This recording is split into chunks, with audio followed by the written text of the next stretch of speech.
Good morning. आवाज आ रही है? चलिए करें स्टार्ट।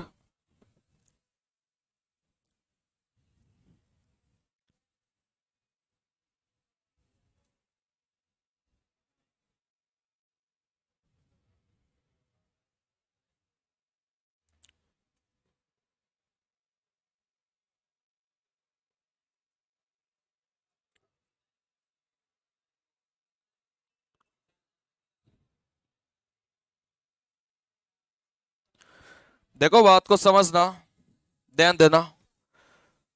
देखो मैंने आपको एलिगेशन जब सिखाया था, यहां पर भी कई सारे सवाल ऐसे होंगे जिसमें एलिगेशन का प्रयोग होगा। देखो ध्यान से समझना।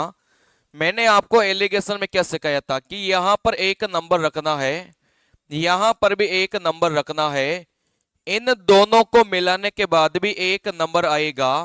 फिर नीचे अपन क्या लेते थे? अनुपात लेते थे, ठीक है ना। चलिए, तो ये जो एलिगेशन है ये आपके कोई से भी चैप्टर में प्रयोग हो सकता है। देखो यहां से बात को समझना। जैसे अपन ने यहां पर 40 रखा, अपन ने यहां पर जैसे 50 रखा, और यहां पर मैंने 42 रखा, ठीक है ना। चलिए, इधर मैंने 40 रखा, इधर अपन ने 50 रखा, और इधर अपन ने क्या रखा? 42 रखा। अब यहां से बात को समझना। जैसे इन दोनों का अगर अंतर लेंगे, 50 और 42 का अंतर लेंगे, 8 मिलेगा। 40 और 42 का अंतर लेंगे, यहां से 2 मिलेगा। अगर इन दोनों का आप अनुपात लेंगे तो आपको अनुपात कितना मिलेगा? 4:1 मिलेगा, ठीक है ना। ये मैंने आपको एलिगेशन जब पढ़ाया था तब सिखाया था। अब यहां से आगे की बात समझना। देखो एलिगेशन में क्या सिखाया था कि अगर इधर परसेंटेज रखेंगे, इधर भी परसेंटेज रखना है, और बीच में भी आप क्या रखेंगे? परसेंटेज रखेंगे। फिर यहां से आपको एक अनुपात मिलेगा, है ना। ये अपन ने सीखा था। वैसे यहां से बात को समझना कि अगर अपन इधर औसत रखेंगे, अपन को इधर भी औसत रखना है, इन दोनों को मिलाने के बाद में जो बीच वाला नंबर है फिर वो भी अपन औसत रखेंगे। फिर यहां से एक अनुपात निकल के आएगा, और वो अनुपात आपका हमेशा संख्या का होगा। जैसे अपन बोलते हैं ना, राशियों का योग बट्टा राशियों की संख्या, ठीक है ना। चलिए, अगर इधर औसत रखेंगे, उधर भी औसत रखेंगे, बीच में भी औसत ही रखना है, फिर यहां पर जो अनुपात निकल के आएगा, किसका आएगा? संख्या का अनुपात निकल के आएगा, ठीक है ना। चलिए, तो इस वाले को ध्यान रखना, ये आपके काम आता है। जैसे मैं यहां से बात करूंगा, भाई अपन ने यहां से 50 रखा, और इधर आपने x रखा। इन दोनों को मिलाने के बाद में जैसे यहां पर 52 है, फिर यहां पर आप लोग बोलेंगे कि सर जो अनुपात है अपने पास में, जैसे 2:1 है, ठीक है ना। चलिए, जैसे इधर 50 है, इधर अपन को नहीं देके रखा था तो मान लो x रखा। इन दोनों को मिलाने के बाद में 52, और जो अनुपात है वो कितना है? 2:1 है। चलिए, अब यहां से मुझे बताइए, जैसे अपन को ये वाला मान निकालना है तो अपन कैसे निकालेंगे? बहुत आसान है। देखो ये वाला मान अगर अपन को निकालना है तो बहुत आसान है। मैंने आपको क्या सिखाया था? मैंने आपको ये सिखाया था, जैसे यहां से 50, यहां से अगर 52 होता, इन दोनों को मिलाने के बाद में जैसे आप बोलेंगे सर यहां से 51 होता, तो अपन क्या करते थे? आप बोलेंगे सर अपन यही तो करते थे, जैसे 52 और 51 का अंतर यहां पर रखते थे, 50 और 51 का अंतर अपन यहां पर रखते थे, ठीक है ना। चलिए, ये अनुपात निकालना तो बहुत आसान था अगर अपन को सारी संख्या दे के रखा हो, ठीक है ना। चलिए, लेकिन देखो कभी कभार क्या होगा कि अपन को जो बीच वाली संख्या है वो नहीं देगा। जैसे यहां पर 5 है, जैसे यहां पर 4 है, ठीक है ना। इन दोनों को मिलाने के बाद में जो बीच वाली संख्या है, अगर मुझे वो निकालना है, और यहां वाला जो अनुपात है वो अपन को दे के रखा है 1:2 दे के रखा है। बात को समझना, यहां वाला नंबर दे के रखा है, यहां वाला नंबर दे के रखा है, इन दोनों को मिलाने के बाद में बीच वाला नंबर अपन को निकालना है। और इस बार सवाल में अपन को अनुपात भी दे के रखा है, ठीक है ना। चलिए, तो ये जो बीच वाला नंबर अपन से पूछा गया है, इसको अपन ने कोई भी नाम दे दिया, जैसे x दे दिया। तो हमेशा ध्यान रखना कि ये जो बीच वाला नंबर है, इसको अपन कैसे निकालेंगे, इस बात का ध्यान रखना बस, ठीक है ना। देखो कैसे, इधर वाली संख्या को गुणा करो, इधर वाली संख्या को गुणा करो। चलिए, जैसे 5 को 1 से गुणा करेंगे, यहां पर कितना मिलेगा, 5 मिलेगा। 4 को 2 से गुणा करेंगे, यहां से कितना मिलेगा, 8 मिलेगा। बात समझ में आ रही है। चलिए, अब नीचे अपन भाग देंगे, इस अनुपात के योग का भाग देता है। जैसे 1 + 2 मिला के कितना होगा, 3 होगा। तो फिर यहां पर 3 का भाग देंगे। जैसे अपन ये करेंगे तो अपन को क्या मिलेगी, बीच वाली संख्या मिलेगी, ठीक है ना। देखो क्या किया, इधर वाले को गुणा किया, आप बोलेंगे सर 5 आ गया। इधर वाले को गुणा किया, आप बोलेंगे सर 8 आ गया। नीचे भाग देंगे इस अनुपात के योग का, ठीक है ना।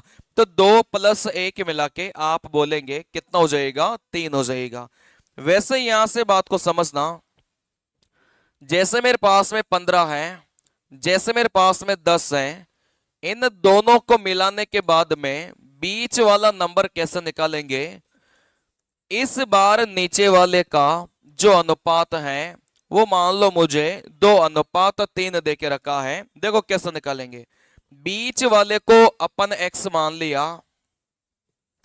देखो इन दोनों को गुणा किया, कितना मिला, 23 मिला। इन दोनों को गुणा किया, कितना मिला, यहां से भी 23 मिला। नीचे भाग किसका देंगे, 2 + 3 मिला के 5 होगा। नीचे भाग किसका देंगे, 5 का भाग देंगे, ठीक है ना। चलिए, तो यहां से आप लोग देखेंगे अपन ने ये सीखा कि बीच वाली संख्या को कैसे निकाला जाता है, ठीक है ना। चलिए, अब यहां से आगे की बात समझना। जैसे यहां पर 5 है, यहां वाली संख्या इस बार अपन से पूछा है, लेकिन इस बार बीच वाला जो नंबर है वो अपन को दे के रखा है। और यहां से आप बोलेंगे कि जो अनुपात है वो भी अपन को दे के रखा है। कहने का मतलब, ये जो एलिगेशन अपन लगाते हैं, तो इसमें अपन ने लिए कोई सा भी नंबर छोड़ दिया जाता है और बाकी के नंबर दिए जाते हैं, ठीक है ना। इस बार अपन ने क्या देखा कि सारे नंबर दे के रखा है, बस अपने लिए ये वाला नंबर छोड़ा है। देखो कैसे निकालेंगे, कभी भी कोई सा भी नंबर निकालना हो, आप तो हमेशा बीच वाले को निकालने की कोशिश करना, ठीक है ना। कोई सा भी नंबर निकालना हो, लेकिन आप किसको निकालने की कोशिश करेंगे, बीच वाले को निकालने की कोशिश करेंगे। मैंने आपको यह सिखाया कि बीच वाली संख्या को कैसे निकालते हैं। देखो बीच वाली संख्या को कैसे निकालते हैं, मैंने आपको सिखाया। इन दोनों की गुणा करेंगे, कितना मिलेगा, 10 मिलेगा। प्लस में इन दोनों की गुणा करेंगे, कितना मिलेगा, 3x मिलेगा। फिर अपन भाग देंगे, इन दोनों के योग का भाग देंगे। तो यहां से कितना हो जाएगा, 5 निकल के आ जाएगा, ठीक है ना। आपसे कोई सा भी मान पूछा जाए, लेकिन आप किसको निकालेंगे, बीच वाली को निकालेंगे।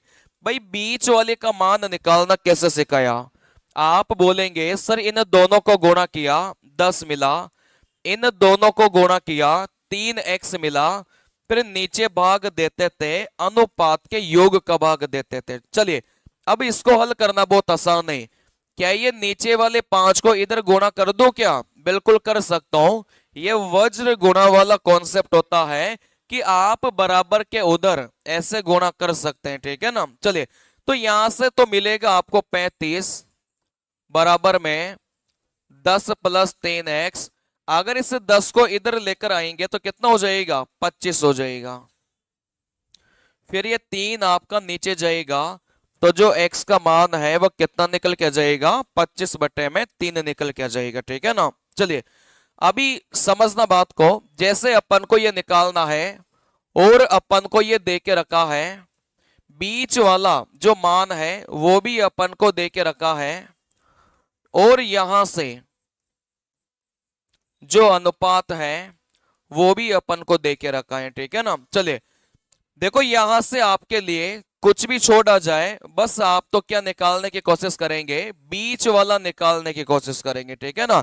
आपके लिए कुछ भी छोड़ा जाए लेकिन आप क्या निकालने की कोशिश करेंगे, बीच वाला। कैसे निकालेंगे, इन दोनों की गुणा किया, आप बोलेंगे 3x, इन दोनों की गुणा किया, आप बोलेंगे 10, नीचे भाग किसका देंगे, इन दोनों के योग का भाग देंगे।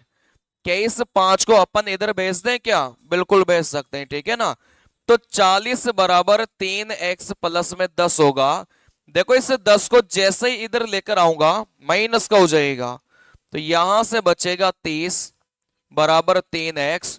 ये 3 आपका नीचे जाता है, 30 में 3 का भाग देंगे तो फिर यहां से कितना हो गया, 10 निकल के आ गया, ठीक है ना। चलिए तो यहां पर देखो कोई सी भी संख्या आपके लिए छोड़ेगा, लेकिन आपको कौन सा निकालना है, बीच वाला निकालना है।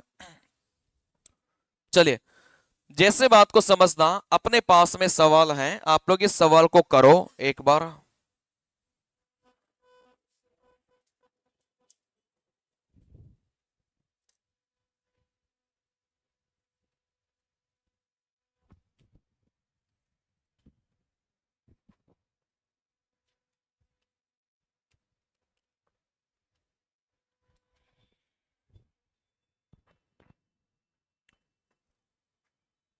इसकी आवाज कम लग रही है मुझे थोड़ी सी। अरे मुझे जोर से बोलना पड़ रहा है ना। हम्म,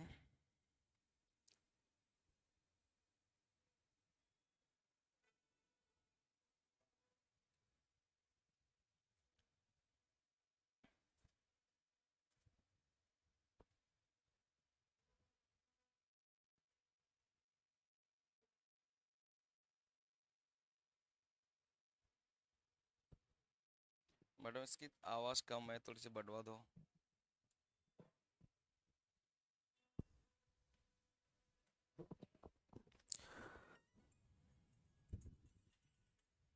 चलिए देखो यहां से ध्यान से देखना, सवाल में क्या बोला था, 12 सदस्यों के एक समूह का जो औसत था वो 8 था, ठीक है ना।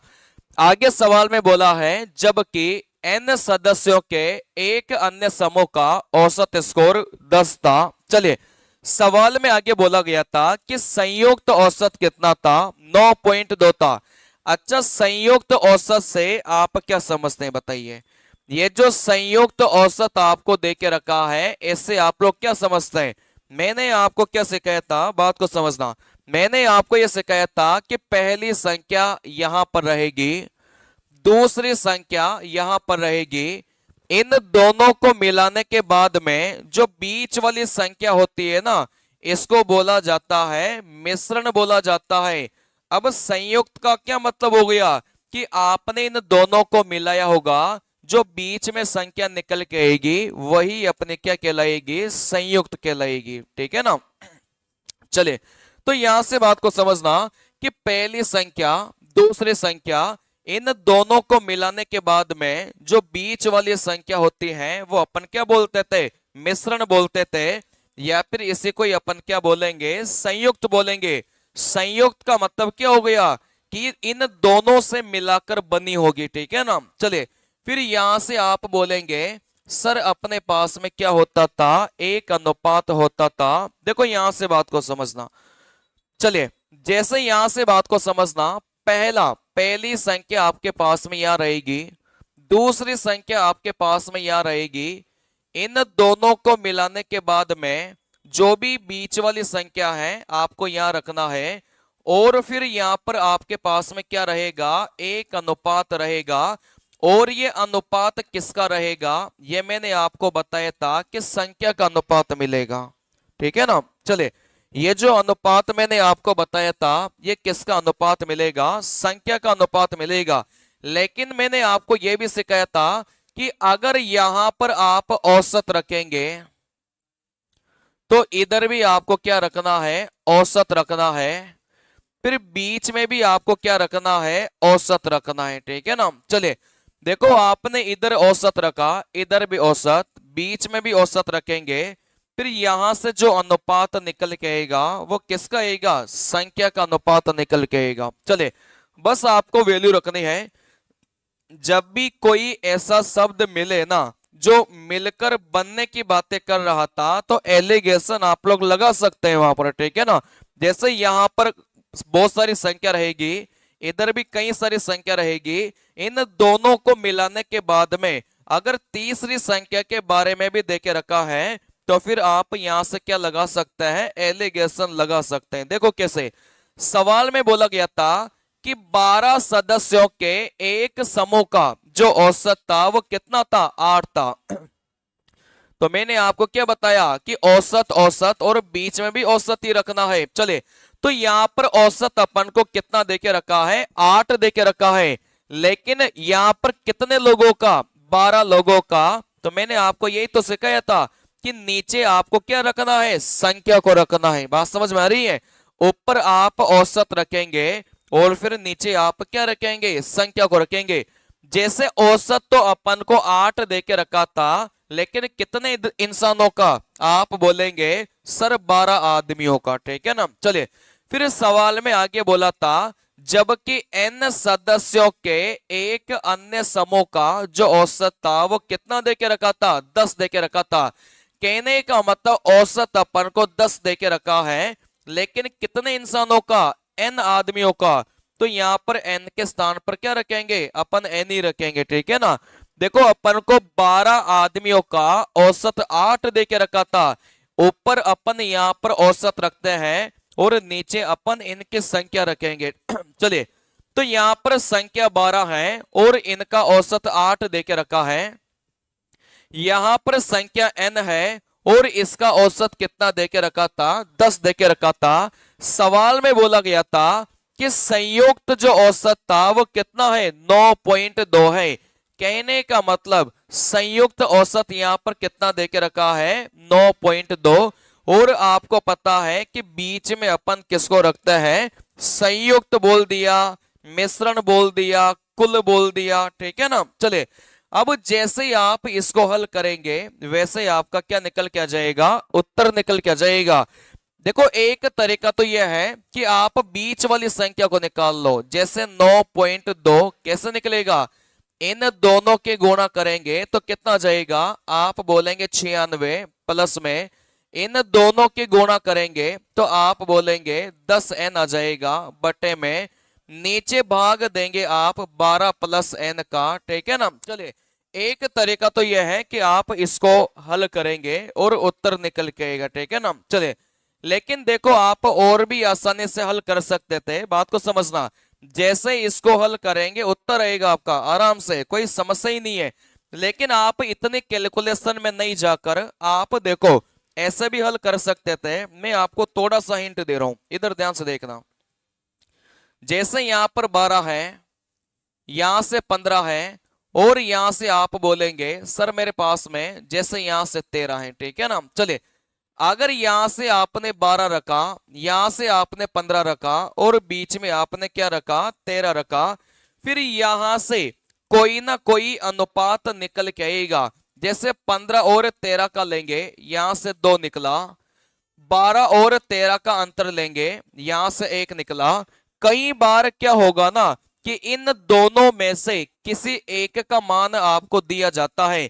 जैसे मान लो इस वाले का मान सवाल में 20 दे दिया, ठीक है ना। चलिए, अगर इस वाले का मान सवाल में 20 दे दिया, क्या आप इस वाले का मान निकाल सकते हैं क्या, आप बोलेंगे सर आराम से निकाल सकते हैं। देखो कैसे निकालोगे, देखो यहां से इस 2 का जो मान है वो कितना दे दिया, 20 दे दिया।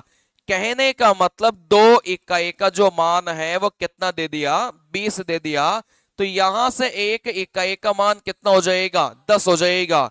और अपन को 1 इकाई का मान तो निकालना था, फिर भी कोई भी संख्या हो तो आप तो 1 इकाई के मान से गुणा करेंगे। तो यहां वाला कितना निकल के आ जाएगा, 10 निकल के आ जाएगा, ठीक है ना। चलिए, वैसे ही यहां वाला सीन था, आप जैसा अपन ने सिखाया वैसा आप लोग कर सकते हैं। अगर आप लोग ऐसा करते हैं,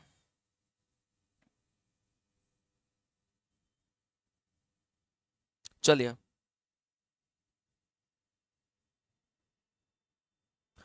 अगर आप बीच वाली संख्या को निकाल कर करते हैं उत्तर आएगा, लेकिन आप लोग उतनी कैलकुलेशन में मत जाओ। देखो यहां से आप लोग बताइए कि इन दोनों का जो अंतर है वह कितना हो जाएगा। आप बोलेंगे सर इन दोनों का जो अंतर है वह कितना हो गया 1.2। देखो इन दोनों का जो अंतर है वह कितना हो गया, आप बोलेंगे सर यहां से 0.8 हो गया, ठीक है ना भाई। 10 और 9.2 इन दोनों का अंतर लेंगे कितना हो गया 0.8। इन दोनों का अगर अंतर लेंगे तो यहां से कितना हो गया 1.2। क्या आप अनुपात लिख सकते हैं क्या, जैसे 0.8 और यहां से 1.2, पॉइंट से तो अपना पॉइंट हट जाएगा, ठीक है ना। 4 से काटेंगे 2 बार, 4 से काटेंगे 3 बार, तो आप देखेंगे कि सर ये जो अनुपात है वो अपने पास में कितना बन गया 2:3 बन गया। क्या ये बात क्लियर है क्या। चलिए सवाल में देखो इस 2 का जो मान है वो कितना दे के रखा है 12 दे के रखा है। अगर 2 का मान 12 है तो 1 का मान कितना हो जाएगा 6 हो जाएगा। अगर 1 का मान 6 है तो 3 का मान कितना हो जाएगा 18 हो जाएगा। तो यहां से जो n का मान है वो कितना निकल के आ गया 18 निकल के आ गया, ठीक है ना। अभी कुछ लोगों को समझ में नहीं आया होगा, आप लोग इधर समझने की कोशिश करना वापस, ठीक है ना।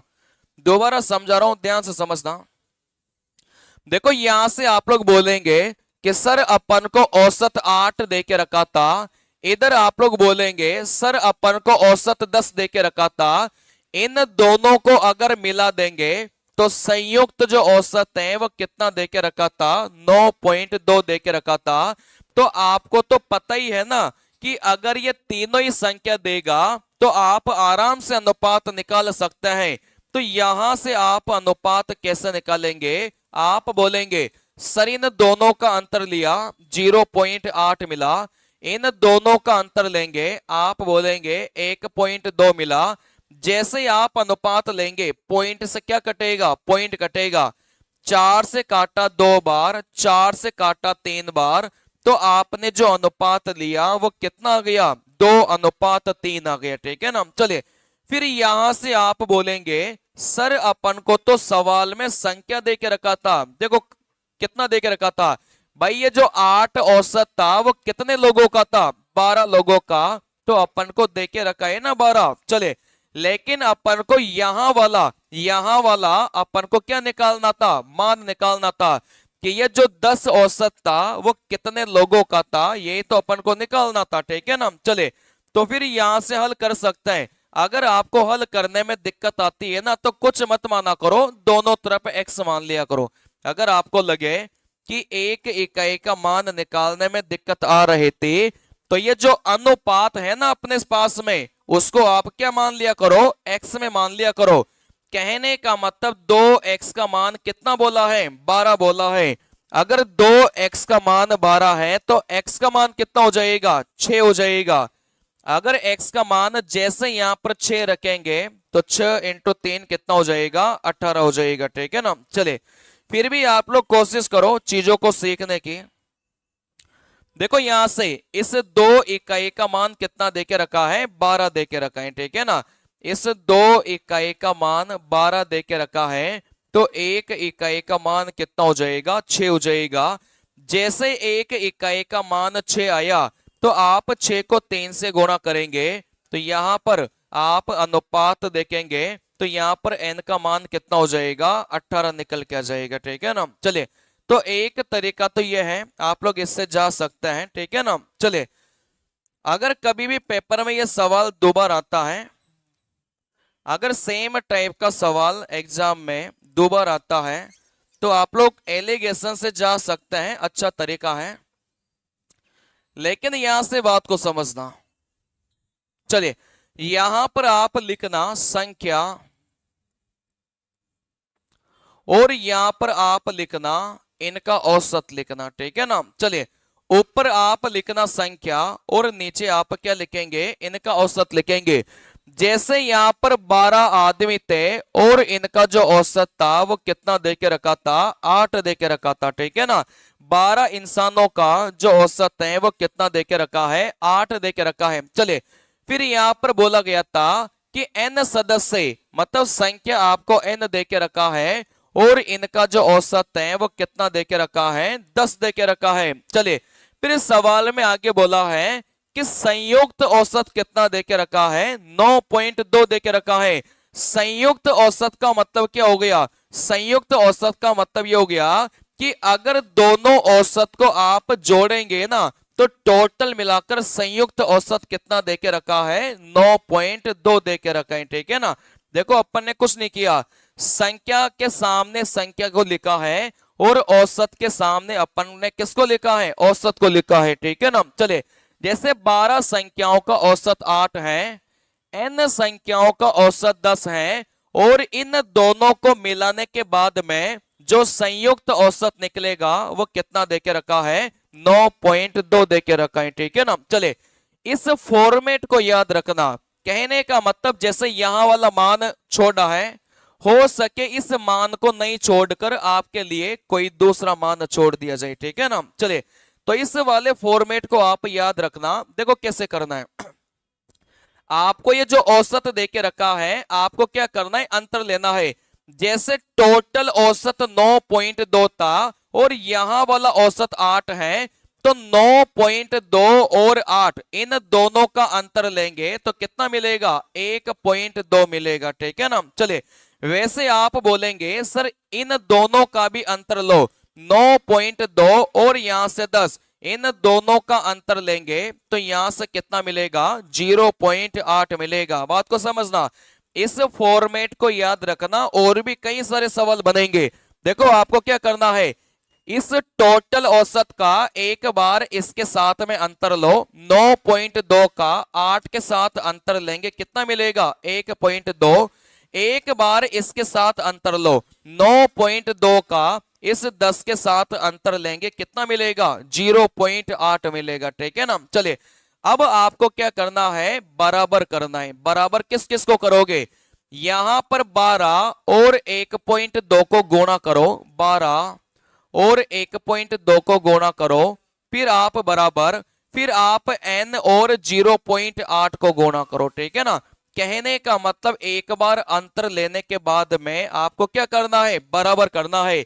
इन दोनों की गुणा करके बराबर करो, इन दोनों की गुणा करके यहां पर भी क्या कर दो, बराबर कर दो। ठीक है ना, जैसे आप बराबर करेंगे वैसे आपके पास में n का मान निकल के आ जाएगा। या फिर मैं बोलूं कि इस n को नहीं छोड़कर आपके लिए कुछ और भी छोड़ा जाता है तो उसका भी मान निकल के आ जाएगा। चलिए जैसे आप बोलेंगे सर पॉइंट से तो पॉइंट अपना हट चुका है, 4 से काटा 2 बार कटेगा, 4 से काटा 3 बार कटेगा, 2 12 को काटेगा 6 बार, 6 इंटू 3 कितना हो जाएगा, 18 निकल के जाएगा। ठीक है ना, तो आप इस फॉर्मेट को थोड़ा याद रखना, ये और भी कई सारे सवालों में प्रयोग होगा। देखो अपन ने क्या किया, एक बार वापस से बता रहा हूं,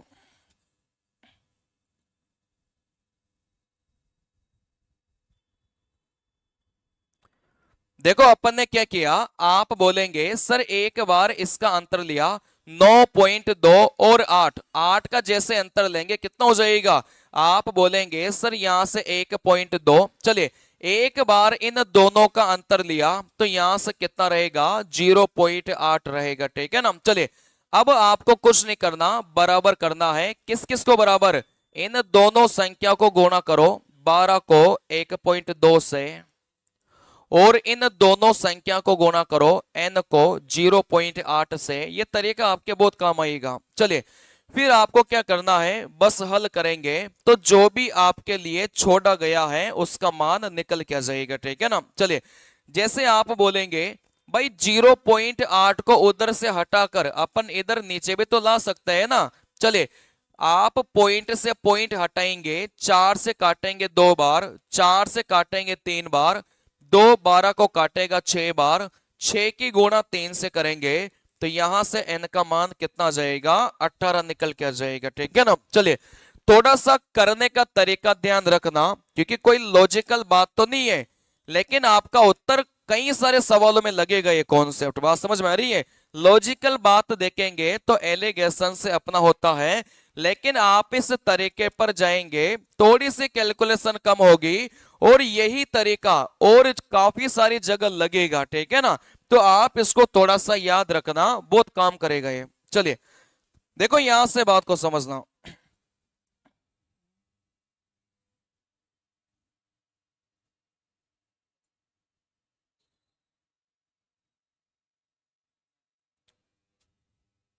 चलिए करिए, आसान सा सवाल है, कर सकता है। सवाल में बोला गया था कि 5 मैचों में एक बैट्समैन द्वारा बनाए गए रनों का औसत 125 है।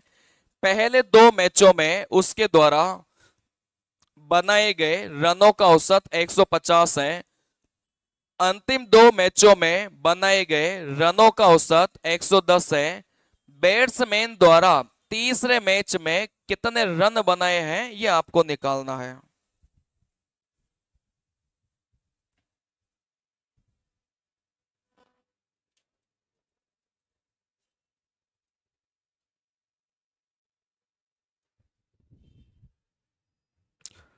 मैं आपको एक छोटा सा कॉन्सेप्ट सिखा रहा हूं, कर सकते थे, तो आसान सा सवाल था। देखो यहां पर अगर मान लो अपन ने संख्या को लिखा है, ठीक है ना। चले यहां पर अपन ने मान लो संख्या को लिखा है, बात को समझना। जैसे यहां पर संख्या को लिखा है और इसके नीचे अपन यहां पर लिखेंगे इसका औसत लिखेंगे। जैसे यहां पर संख्या अपने पास में 10 है और इसका जो औसत है वो सवाल में कितना देके रखा है, 2 देके रखा है, ठीक है ना। चले फिर यहां पर संख्या आप बोलेंगे सर 4 है और इसका जो औसत है वो यहां पर कितना देके रखा है, 3 देके रखा है। चलिए फिर यहां पर आप बोलेंगे सर यहां पर एक संख्या और है लेकिन इसके बारे में सवाल में नहीं देके रखा। मैंने आपको कैसे कहा था कि एक संख्या का योग और औसत दोनों वही होता है। 10 संख्या का औसत कितना देके रखा है, 2 देके रखा है। 4 संख्या का जो औसत है वो 3 देके रखा है। यहां पर एक संख्या और भी थी लेकिन इसके बारे में कुछ नहीं बोला, तो आप इसको कितना मान के चलेंगे, x मान के चलेंगे। चलिए अच्छा टोटल मिलाकर जो संख्या है वो कितने हो गई, आप बोलेंगे सर टोटल मिलाकर जो संख्या है वो अपने पास में कितने हो गई, 15 हो गई। चलिए इस बार जो टोटल औसत है वो मान लो सवाल में 20 दे के रखा है। बात को समझना, देखो फॉर्मेट को समझना, बहुत काम आएगा। 10 संख्या का जो औसत था वो 2 दे के रखा था। 4 संख्या का जो औसत है वो 3 दे के रखा है। यहां पर एक और संख्या है लेकिन इसके बारे में कुछ नहीं बोला, तो आप कितना मानेंगे, x मानेंगे।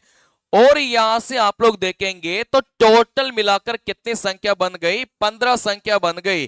तो इन 15 संख्या का जो औसत है वो भी सवाल में देके रखा था, कितना देके रखा है, 20 देके रखा है, ठीक है ना। चलिए अगर कभी भी इस फॉर्मेट में सवाल आता है तो आपको क्या करना है, योग को किसके बराबर करना है, योग के बराबर करना है, ठीक है ना।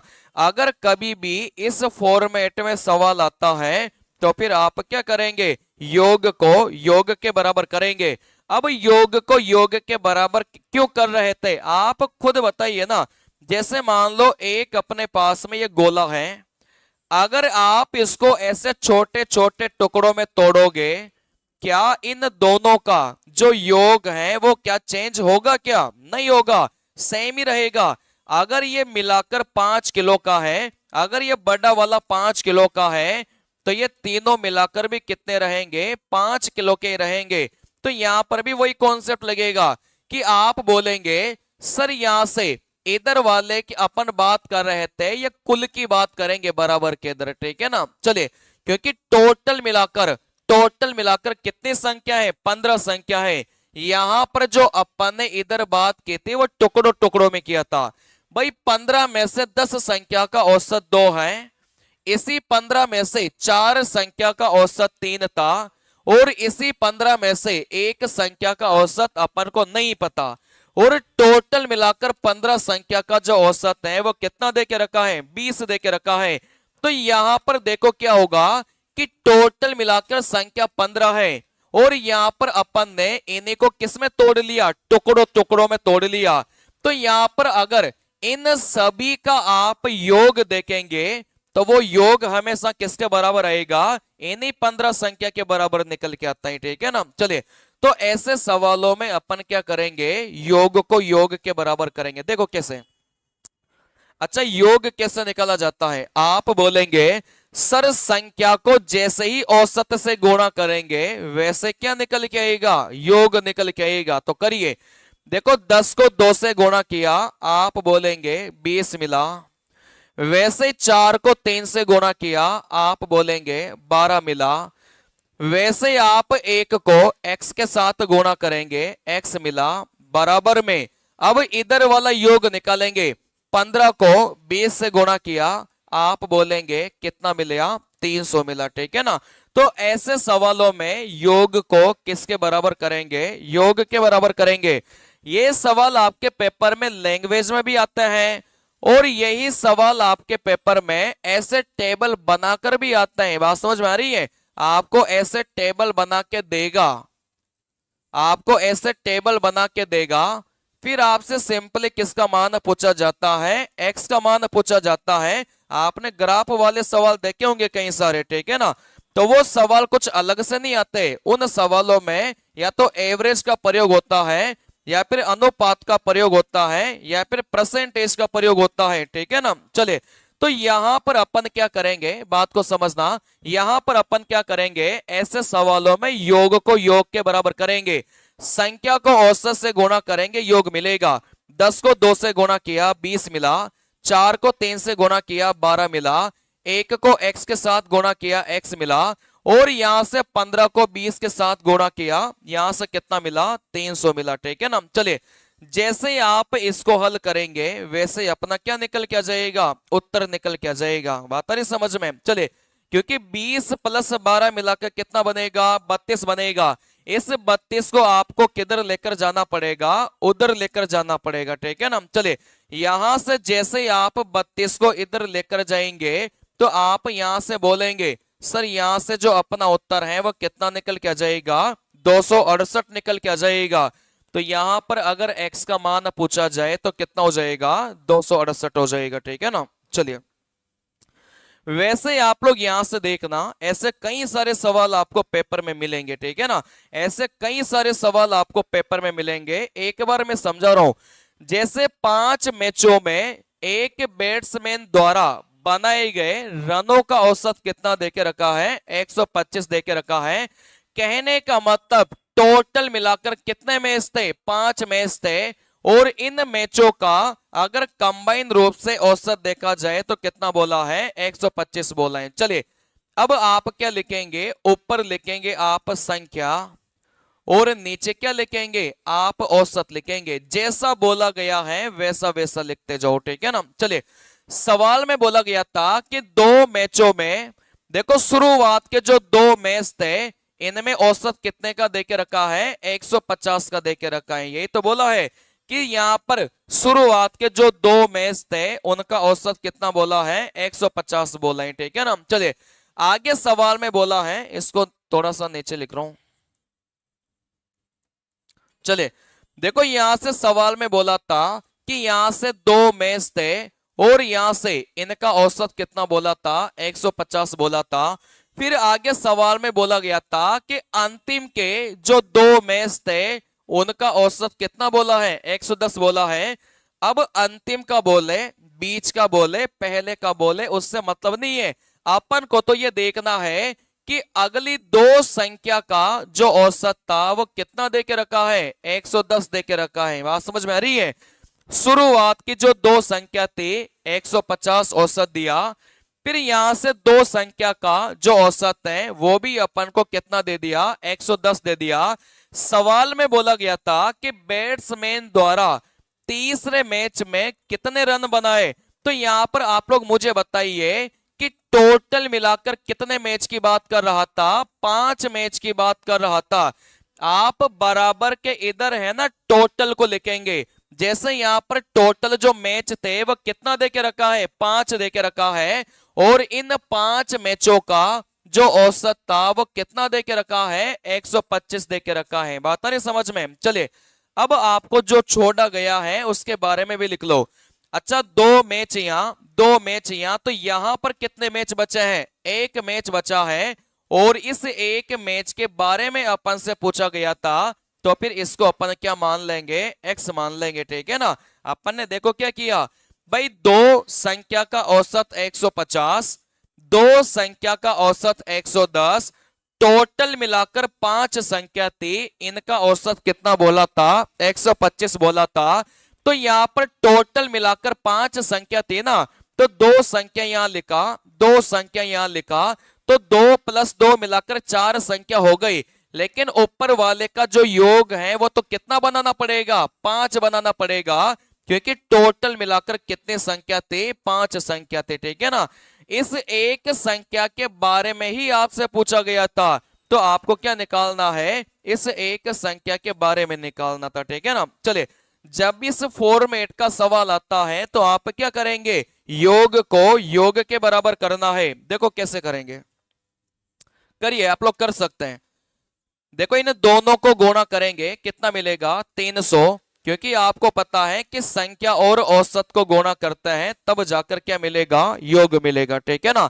इस दो को 110 के साथ गुणा किया, आप बोलेंगे सर 220, प्लस में इन दोनों को गुणा किया, यहां से x बराबर में इन दोनों को गुणा किया, आप बोलेंगे कितना मिलेगा? 625 मिलेगा। क्या ये बात क्लियर है क्या? चलिए, जैसे आप इसको हल करेंगे वैसे ही आपका क्या निकल के आ जाएगा? उत्तर निकल के आ जाएगा।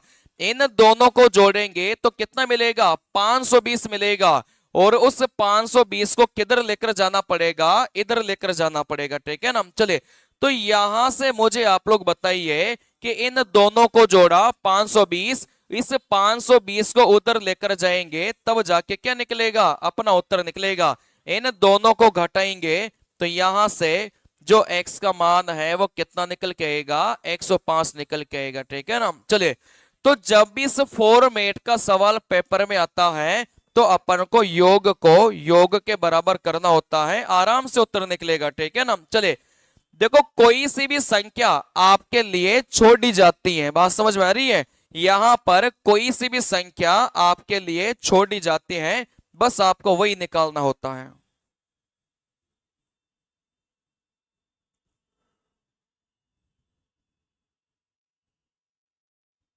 चलिए, इसको बना सकते हैं। ये कॉन्सेप्ट मैंने आपको सिखा दिया, 2-3 दिन पहले सिखाया था, बस इसमें थोड़ा सा परिवर्तन किया गया है। कॉन्सेप्ट आपका वही लगेगा जो मैंने अब तक आपको सिखाया है, बस इसमें हल्का सा आपको दिमाग लगाना है। मतलब नया कुछ भी नहीं है, जो सिखा दिया वही लगेगा।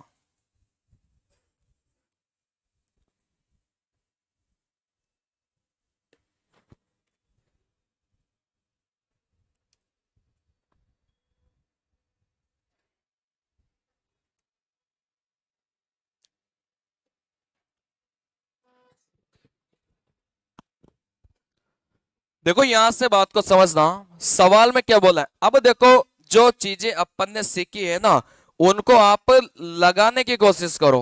बात समझ में आ रही है? कॉन्सेप्ट आपका वही लगेगा। अब देखो, यहां से बात को समझना, देखो आपको समझ में आ जाएगी सारी चीजें। देखो, 10 पारियों के बाद किसी बल्लेबाज का जो औसत था वो कितना देके रखा है? 52 देके रखा है। कहने का मतलब, अगर 10 पारियों का आप औसत देखेंगे तो यहां पर कितना देके रखा है? 52 देके रखा है, ठीक है ना। 10 पारियों के बाद का बोले तो भी आपको 10 पारियां ही लेकर चलनी है, ठीक है ना। चलिए, तो यहां पर 10 पारियों का मैंने आपको यह सिखाया था कि इधर आप संख्या लिखा और इधर आपने क्या लिखा? औसत लिखा, ठीक है ना। चलिए, आप यहां से बोलेंगे कि 10 पारियों का जो औसत था वो कितना बोला है? 52 बोला है। फिर आगे बोला गया था कि 12 पारियों के बाद यही औसत कितना हो जाएगा? 54 हो जाएगा। देखो, अगर 12 पारियों की बात करेंगे तो यही औसत कितना हो गया? 54 हो गया। आप यहां से देखेंगे कि 10 पारियों का जो औसत है वो कितना देके रखा है? 52 देके रखा है। और 12 पारियों का जो औसत है वो कितना देके रखा है? 54 देके रखा है। क्या आपको कुछ जाना पहचाना सा लग रहा है क्या? ऐसा कोई फॉर्मेट सीखा है क्या? बिल्कुल सीखा है, ऐसा फॉर्मेट अपन ने, ठीक है ना। चलिए, आप बोलेंगे सर 10 से 12 हो गया, कितने का प्लस हुआ, 2 का प्लस हुआ। 52 से 54 हो गया, इधर भी कितना बढ़ा, 2 बढ़ा। तो यहां से क्या आप मुझे योग निकालकर बता सकते हैं क्या? अब यहां पर कौन सा योग निकालेंगे? ये जो 10 से 12 हुआ है ना, ये जो 2 नई पारियां आई हैं, इनका योग निकालना बहुत आसान है। ये तो सीखा है अपन ने कि जैसे 10 से 12 हो गई, ये जो संख्या है वो 10 से 12 हो गई, तो यहां पर जो 2 नई संख्या आई है या फिर जो 2 नई पारियां आई है, इनका योग निकालना तो सिखाया है मैंने, बहुत आसान है, ठीक है ना। देखो कैसे सिखाया था, इस 12 और इस 52 इन दोनों को तो काट दो, ठीक है ना। चलिए देखो 10 की गुणा करेंगे 2 से, कितना हो जाएगा, 20 हो जाएगा। 54 की गुणा करेंगे 2 से, तो यहां से कितना हो जाएगा, 108। अगर इन दोनों का आप जोड़ेंगे तो यहां से कितना हो जाएगा, 128 निकल के आ जाएगा। कहने का मतलब जो 2 नई पारियां जुड़ी है, उनका योग कितना निकल के आ गया, 128 निकल के आ गया। बात समझ में आ रही है? ये जो 2 नई पारियां जुड़ी है ना, इनका योग कितना आ गया, 128 निकल के आ गया। लेकिन सवाल में अपन से कुछ और पूछा है अभी, ठीक है ना। चले अच्छा मुझे बस ये बताओ कि अपन ने नई पारी कौन कौन सी जोड़ी है। जैसे यहां पर 10 पारियों का 52 दे के रखा था, 12 पारियों का 54 दे के रखा है, तो जो 2 नई पारियां जोड़ी हैं वो कौन कौन सी जोड़ी हैं? बताइए, 2 नई पारियां कौन कौन सी जोड़ी हैं? देखो आप कैसे पता करेंगे कि नई पारियां कौन सी होगी? मैंने बताया था कि आप ऊपर वाले को हटा देना, इस 10 के बाद जोड़िए, 11वीं पारी आ गई और 12वीं पारी आ गई, ठीक है ना। आप ऐसे कंफ्यूज मत होना कि 10वीं पारी, 11वीं पारी, 12वीं पारी, नहीं। ये जो 10 है आप इसको हटा दो, ऊपर वाले को, इस 10 के बाद जोड़ना स्टार्ट करो, 11वीं पारी और 12वीं पारी। तो कहने का मतलब अपन ने जो नई पारी जोड़ी है ना, वो एक तो 11वीं पारी है और यहां से कौन सी पारी है, 12वीं पारी है। और इन दोनों का जो योग है वो अपन ने कितना निकाल लिया, 128 निकाल लिया। बात समझ में आ रही है? अपन ने जो 2 नई पारियां जोड़ी थी, 11वीं पारी और 12वीं पारी, इन दोनों का जो योग था वो अपन ने कितना निकाल लिया, 128 निकाल लिया। अब सवाल में इन दोनों के बारे में है ना कुछ हिंट देगा सवाल में, ठीक है ना। जैसे इन दोनों के बारे में सवाल में क्या देके रखा है, बात को समझना। यदि बल्लेबाज ने पिछली एक पारी की तुलना में 12वीं पारी में 16 रन अधिक बनाए हैं, कहने का मतलब अगर मैं बात करूंगा तो इस 12वीं पारी के बारे में कुछ बोला इसने, क्या बोला है कि 12वीं पारी में 16 रन अधिक बनाए हैं। कौन सी पारी से, पिछली पारी से। अब 12वीं पारी के पिछली पारी कौन सी थी, 11वीं पारी, ठीक है ना। चलिए तो आप बोलेंगे कि अगर 11वीं पारी में अगर वो x रन बनाएगा तो 12वीं पारी में कितना बनाएगा, x प्लस में 16 बनाएगा। यही तो बोला है सवाल में। सवाल में क्या बोला है कि 12वीं पारी में कितने रन बनाएगा, ये बोला है सवाल में। 12वीं पारी में कितने रन बनाएगा पिछली पारी से। भाई 12वीं पारी के पहले 11वीं पारी रहेगी, ठीक है ना। 12वीं पारी में कितने रन बनाएगा, पिछली पारी से 16 रन ज्यादा। ये तो बोला है कि यदि बल्लेबाज ने पिछली एक पारी की तुलना में 12वीं पारी में 16 रन अधिक बनाए हैं। सवाल में बोला गया था कि 12वीं पारी में पिछली पारी से कितने ज्यादा रन बनाए हैं, 16 रन ज्यादा बनाए, ठीक है ना। तो 11वीं पारी में अगर आप मान के चलेंगे ना कि x रन बनाया, तो 12वीं पारी में कितना बनाएगा, x प्लस 16 बनाएगा। और इन दोनों का योग सवाल में कितना देके रखा है, 128 देके रखा है। अब मुझे नहीं लगता कि कोई x का मान नहीं निकाल पाएगा, ठीक है ना। सवाल में यही तो बोला था कि 11वीं पारी में अगर x बनाएगा ना तो 12वीं पारी में 16 ज्यादा बनाएगा, x प्लस में 16 बनाएगा। चलिए और इन दोनों का योग कितना देके रखा था, 128। बस करिए देखो x को x के साथ जोड़ा, 2x। अच्छा ये जो 16 है ये आपका किधर जाएगा, उधर जाएगा। बात समझ में आ रही है? ये जो 16 है वो उधर जाएगा, तो यहां से कितना हो जाएगा, आप बोलेंगे 112 हो जाएगा। अगर 2x का मान 112 है तो 2 112 को काटेगा तो आप बोलेंगे सर x का मान कितना आ गया, 56 निकल के आ गया। चलिए सवाल में क्या बोला है कि 11वीं पारी में कितने रन बनाए थे। अच्छा 11वीं पारी का कितना मान के चले हैं, x मान के चले हैं, और x का मान कितना निकाल लिया, 56 निकाल लिया। चलिए तो 11वीं पारी में वो कितने रन बनाएगा, 56 बनाएगा। अगर सवाल में 12वीं पारी का पूछा जाता तो फिर अपन किसका मान निकालते, x प्लस 16 का मान निकालते, ठीक है ना, क्योंकि अपन यही तो मान के चले हैं, बात को समझना, अपन यही तो मान के चले हैं कि 11वीं पारी में अगर उसने x रन बनाए हैं तो 12वीं पारी में 16 ज्यादा बनाएगा। अब 16 ज्यादा का मतलब x प्लस 16 हो गया। अगर 11वीं पारी का रन पूछा जाता है तो x का मान निकालो, अगर 12वीं पारी के रन पूछा जाता है तो x प्लस 16 का मान निकालेंगे, ठीक है ना। चलिए सवाल में इन दोनों का जो योग है वो तो कितना देके रखा है, 128। इनको जोड़िए भाई, x को x के साथ ही जोड़ सकते हैं, 2x हो गया प्लस में 16 बराबर में कितना हो जाएगा, 128 हो जाएगा। ये 16 जैसे ही उधर जाएगा तो किसका हो जाएगा, माइनस का, तो 2x बराबर कितना हो गया, 112। देखो 2 112 को काटेगा यहां से 56 बार, तो यहां से जो x का मान है वो 56 आ गया। 11वीं पारी का पूछा था, मतलब x का मान पूछा था, तो अपना जो उत्तर है वो कितना हो जाएगा, 56 निकल के आ जाएगा, ठीक है ना। देखो ये वो सवाल हैं जिनमें कोई ट्रिक्स वगैरह काम नहीं करती, इनमें आपके जो बेसिक नियम है वो भी काम आएंगे साथ साथ में। बात समझ में आ रही है? ये वो सवाल हैं जिनमें आपके टोटली ट्रिक्स काम नहीं करेगी। भाई यहां तक तो अपन ने थोड़ा सा ये जो तरीका है यूं ही मान लो, ये लगाकर अपन ने यहां तक तो निकाल लिया, लेकिन इसके बाद तो आपका क्या काम कर रहा था, बेसिक ही काम कर रहा था।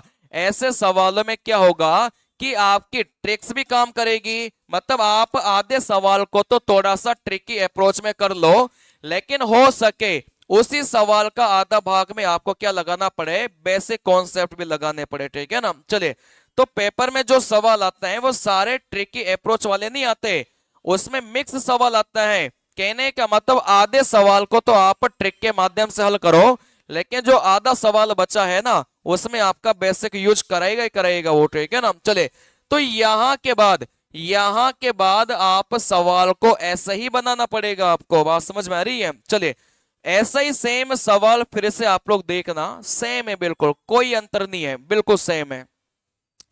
देखो आपके एलपी में पूछा था और सेम ही सवाल इन्होंने ग्रुप डी में रिपीट कर दिया, कोई अंतर नहीं है, बस संख्या का चेंज है, ठीक है ना। चलिए करिए, सेम सवाल है, बस संख्या का चेंज है। वो एलपी में पूछा था, ये ग्रुप डी में पूछा है।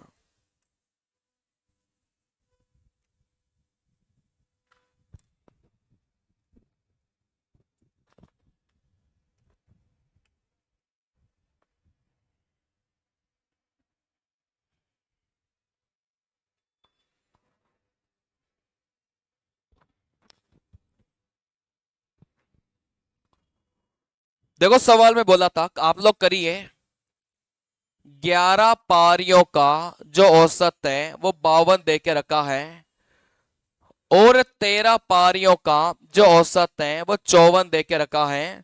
सबसे पहले तो आप लोग यहां से योग निकालो, किसका योग, कि जो नई पारियां जुड़ी हैं उनका योग निकालेंगे, ठीक है ना। 11 से 13 हुआ 2 बड़ा, 52 से 54 हुआ 2 बड़ा, तो यहां से योग आप लोग आराम से निकाल सकते हैं। एक बार योग निकल के आ गया, उसके बाद में फिर आपको बोला गया था कि 13वीं पारी में पिछली पारी से, अब पिछली पारी कौन सी हो जाएगी, 12वीं पारी हो जाएगी, ठीक है ना। चलिए 13वीं पारी में पिछली पारी से 16 रन अधिक बनाए हैं, कहने का मतलब 12वीं पारी में अगर x रन बनाएगा तो 13वीं पारी में x प्लस 16 बनाएगा।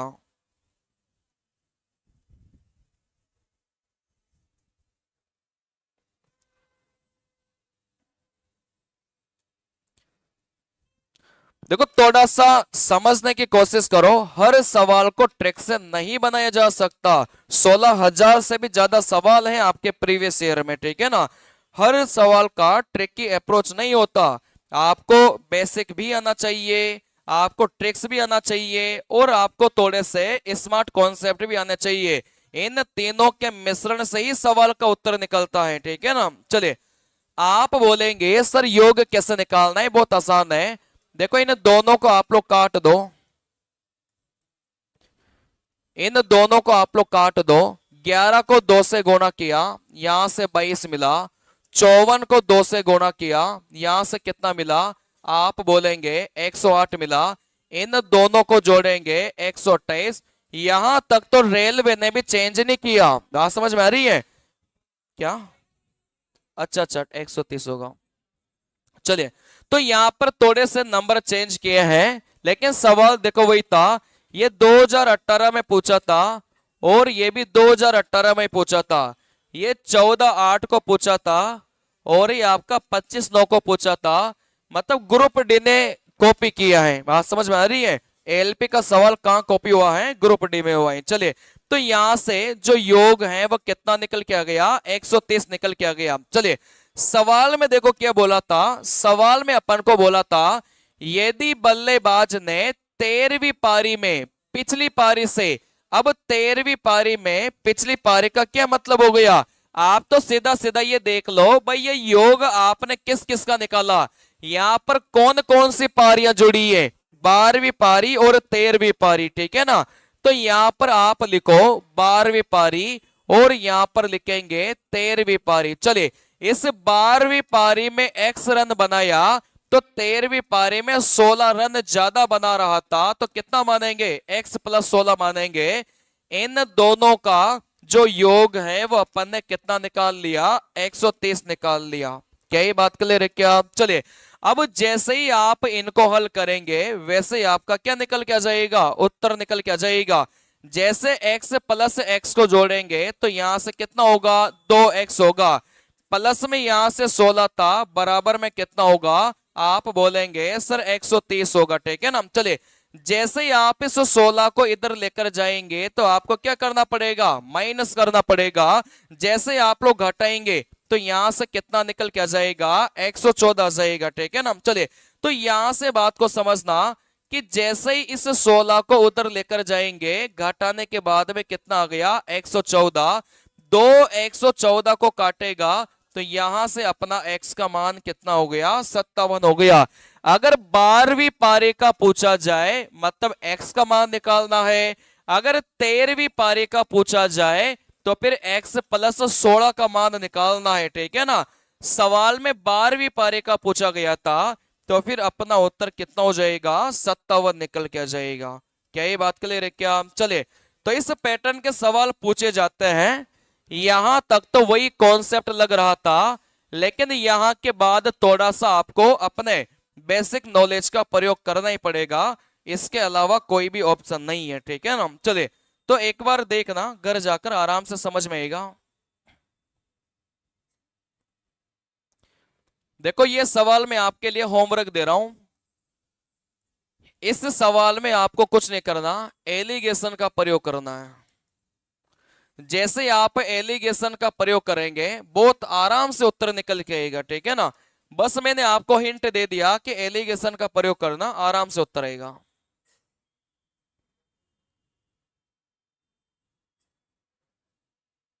चलिए, अब जैसे इस टाइप का सवाल पेपर में आ जाए, तो कोशिश करना कि ऐसे सवालों को ऑप्शन से किया जाए, ठीक है ना। अगर इस पैटर्न का सवाल आपके परीक्षा में आता है, तो ऐसे सवालों को आप क्या करेंगे? ऑप्शन से करेंगे। अच्छा, मुझे ये बताओ, जैसे 7 और 8, क्या इन दोनों का औसत बता सकते हैं क्या? कितना हो जाएगा? 7 और 8, इन दोनों का औसत क्या हो जाएगा? भाई, औसत क्या होता है? राशियों का योग बटा राशियों की संख्या। इन दोनों को जोड़ेंगे 15। टोटल कितनी संख्या है? 2। तो योग कितना हो जाएगा? 7.5 हो जाएगा, ठीक है ना। चलिए, वैसे मैंने आपको बोला है कि 8 और 8, इन दोनों का औसत कितना हो जाएगा? कितना हो जाएगा? देखो 8 प्लस 8 मिला के 16, उसमें 2 का भाग देंगे कितना हो जाएगा, 8 हो जाएगा, ठीक है ना। अगर सेम संख्या आती है तो फिर आपका औसत भी वही होता है, ठीक है ना। चलिए, जैसे यहां पर इसी 8 को मैंने 3 बार लिख दिया तो फिर आपका जो औसत है वो भी कितना कहलाएगा, 8 कहलाएगा। अगर यहां से 10 को अपन ने 4 बार लिखा है तो भी आपका औसत कितना कहलाएगा, 10 ही कहलाएगा। अगर समान संख्या है तो फिर आपका औसत भी वही होता है, ठीक है ना। चलिए, जैसे इस टाइप का सवाल अगर पेपर में आता है तो आप पूरा नहीं करेंगे, पूरा करेंगे तो भी आएगा उत्तर तो, लेकिन आप ऐसे सवालों को करेंगे ऑप्शन से। देखो कैसे, देखो यहां पर बोला है कि 3 संख्याओं का जो औसत है वो कितना देके रखा है, 7 देके रखा है। मतलब अपना उत्तर वो वाला ऑप्शन होगा जो 3 संख्याओं का औसत कितना बना रहा होगा, 7 बना रहा होगा, ठीक है ना। चलिए, फिर आगे सवाल में पढ़ा कि पहली 2 संख्याओं का औसत कितना है, 5 है। अब यहां से 3 संख्या का औसत निकालने के बजाय पहली 2 संख्या का औसत निकाल लो। चलिए, आप 4 ऑप्शन आपके पास में है, ऐसा कौन सा ऑप्शन है जिसमें पहली 2 संख्या का औसत 5 है। आप बोलेंगे सर ए वाले ऑप्शन को उठाया, अच्छा 2 प्लस 8 मिला के 10, 10 में 2 का भाग दिया, औसत आपका 5 है। 3 प्लस 7 मिला के 10, 2 का भाग दिया, औसत 5 है। 5 और 5 का औसत 5 हो जाएगा। 4 6 मिला के 10, 2 का भाग दिया, औसत 5 है। कहने का मतलब इस वाली लाइन से उत्तर नहीं निकाल पा रहे थे, ठीक है ना। चलिए, सवाल में बोला गया था कि अंतिम 2 संख्या का औसत कितना है, 8 है।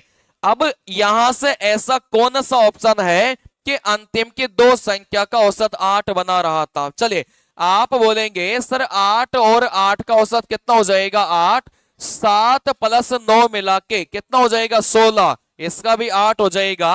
कहने का मतलब इससे भी अपन उत्तर नहीं निकाल पा रहे थे। अब एक ही हथियार बचा है कि आप तीनों ही संख्या का क्या निकालेंगे, आप औसत निकालेंगे। बात समझ में आ रही है, आप तीनों ही संख्या का औसत निकालो। जिस संख्या का औसत आपके पास में 7 आ गया वही आपका क्या हो जाएगा, उत्तर हो जाएगा। तो आप तीनों संख्या का औसत निकालो, औसत कितना आना चाहिए, 7 आना चाहिए। देखो पहले वाले को देखिए, 8 प्लस 8 16 और 2 कितना हो जाएगा, 18। 18 में 3 का भाग देंगे, औसत कितना आया, 6 आया। लेकिन अपन को औसत कितना चाहिए था, 7 चाहिए था। वैसे आप बी वाले को देखो, 7 और 3 10 और प्लस 9 मिलाएंगे 19। 19 में 3 का भाग देंगे, क्या 7 आएगा, क्या नहीं आएगा, ठीक है ना। वैसे आप लोग देखेंगे 5 और 5 मिला के 10 और 11 कितना हो जाएगा, 21।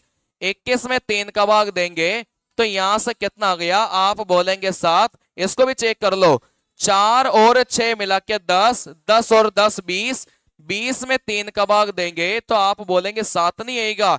तो आप बोलेंगे सर ऑप्शन नंबर सी ऐसा था जो इसमें कंडीशन दे रखी थी उसको क्या कर रहा था, सेटिस्फाई कर रहा था, ठीक है ना। चलिए, तो यहां पर अपन को जो भी 2-3 कंडीशन देगा उन 2-3 कंडीशन में से किसी न किसी का प्रयोग करके आपका उत्तर निकलेगा ही निकलेगा। बात समझ में आ रही है, ये जो 2-3 कंडीशन देगा इसका प्रयोग करके आपका उत्तर निकलेगा ही निकलेगा। जैसे 3 संख्याओं का औसत 7 होना चाहिए था, एक ही ऑप्शन ऐसा था जिसमें 3 संख्याओं का औसत 7 था, ठीक है ना। चलिए, तो अपना उत्तर क्या हो जाएगा, ऑप्शन नंबर सी कर सकते थे, आसान सा सवाल था।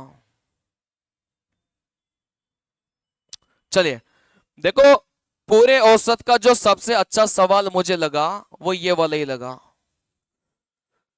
बाकी तो आप लोग बना सकते थे, आसान आसान सवाल हैं, बेसिक कॉन्सेप्ट जो अपन ने सीखा है उन्हीं का प्रयोग हो रहा था। लेकिन जो मुझे लगा कि बच्चों के सामने डायरेक्ट इस प्रकार का सवाल आएगा तो कुछ ही लोग हैं जो बना पाएंगे, हर लोग नहीं बना पाएंगे, ठीक है ना। देखो यहां से बात को समझना, यहां से बात को समझना, समांतर माध्य क्या होता है।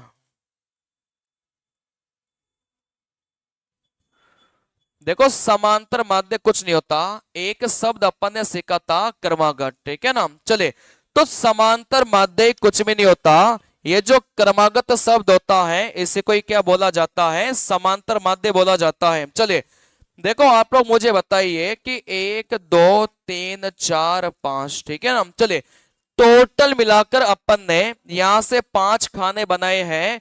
अगर मैंने आपको बोला है कि यहां से औसत, देखो मैं यहां से दो चीजें लिख रहा हूं आपके सामने। पहली बात तो इसको ध्यान रखना, मैं आपके सामने दो बातें लिख रहा हूं, A B C D E,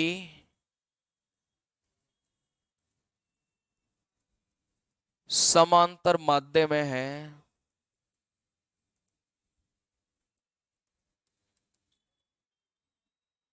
औसत 10 है। फिर मैंने आपको लिखा है कि A B C D E का जो औसत है,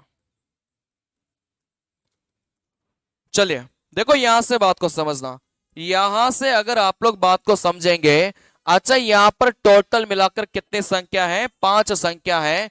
मतलब पहली संख्या, दूसरी संख्या, तीसरी संख्या, चौथी संख्या और कौन सी संख्या, 5वीं संख्या, ठीक है ना। चलिए अच्छा ये जो औसत है, आप बता सकते हैं क्या कि औसत को कहां पर भरे जाएगा? क्या ये औसत आप बता सकते हैं क्या कहां पर भरूंगा? बीच में भरूंगा। भाई औसत क्या होता है? बीच वाली संख्या को क्या बोला जाता है? औसत बोला जाता है। चले क्या आप यहां पर भी बता सकते हैं क्या, 1 2 3 4 5, क्या ये जो 10 अपन को दे के रखा है उसको कहां भरेंगे? नहीं भरेंगे बीच में, ठीक है ना। चले देखो बात को समझना, बीच वाला नंबर औसत तभी कहलाएगा जब अपनी जो श्रेणी है वो क्या होगी, क्रमागत होगी। बात समझ में आ रही है? ये बात मैंने आपको पहले दिन बताई थी कि जब अपनी जो श्रेणी है, जब अपने जो नंबर है, जब तक क्रमागत नहीं होंगे आप बीच वाले नंबर का औसत नहीं मानेंगे। क्या नीचे वाले सवाल में आपको बोला है क्या कि सारे के सारे नंबर क्रमागत है? नहीं है। तो आप ये जो बीच वाला नंबर है, ये औसत हो भी सकता है और औसत नहीं भी हो सकता। बात समझ में आ रही है? चलिए तो बीच वाला नंबर आपका औसत तभी होगा जब आपको नंबर किसमें दिए जाएंगे, क्रमागत दिए जाएंगे। और क्रमागत को दूसरी भाषा में क्या बोला जाता है, समांतर माध्य भी बोला जाता है, ठीक है ना। तो बीच वाला नंबर आपका औसत तभी होगा जब आपको जो नंबर देके रखे हैं वो किसमें देके रखे हैं, समांतर माध्य में देके रखे हैं या फिर क्रमागत देके रखा है। ऊपर तो आपको क्रमागत देके रखा था, इस वजह से बीच वाले नंबर को अपन ने क्या माना है, औसत माना है। लेकिन नीचे वाले सवाल में आप देखेंगे तो बीच वाला नंबर आपका औसत हो भी सकता है और नहीं भी हो सकता, क्योंकि अपन को पता ही नहीं है कि ये जो नंबर है वो आपके क्रमागत है या फिर नहीं है, ठीक है ना। क्रमागत होगा तभी जाकर बीच वाला नंबर क्या रहेगा, औसत रहेगा, नहीं तो फिर हो भी सकता है नहीं भी हो सकता। चलिए अगली बात यहां पर मुझे ये बताइए, जैसे मैंने यहां से 5 खाने बनाए हैं और यूं मान के चलो कि ये क्रमागत है। चलिए इन सभी का जो औसत है, इन सभी का जो औसत है वो मान लो अपन ने कितना देके रखा है, 20 देके रखा है, ठीक है ना। चले इन सभी का जो औसत है वो अपन ने कितना बोला है, 20 बोला है। तो इस 20 को कहां भरेंगे? आप बोलेंगे सर बीच में भरेंगे, क्योंकि ये श्रेणी अपन को क्या देके रखा है, क्रमागत देके रखा है, ठीक है ना। चले लेकिन मैं आपसे एक और सवाल पूछना चाह रहा हूं, जैसे अपने पास में 5 नंबर हैं और ये 5 नंबर वापिस से आपको क्या देके रखा है, समांतर देके रखा है, ठीक है ना। चलिए समांतर देके रखा है या फिर आप बोल लो सर क्रमागत देके रखा है, तो फिर आप बोलेंगे यहां पर इस बार औसत नहीं देकर यहां पर इस बार सवाल में क्या दिया है, योग दिया है। क्या आप मुझे बता सकते हैं क्या कि बीच वाले नंबर में अपन कितना भरेंगे, कितना भरेंगे?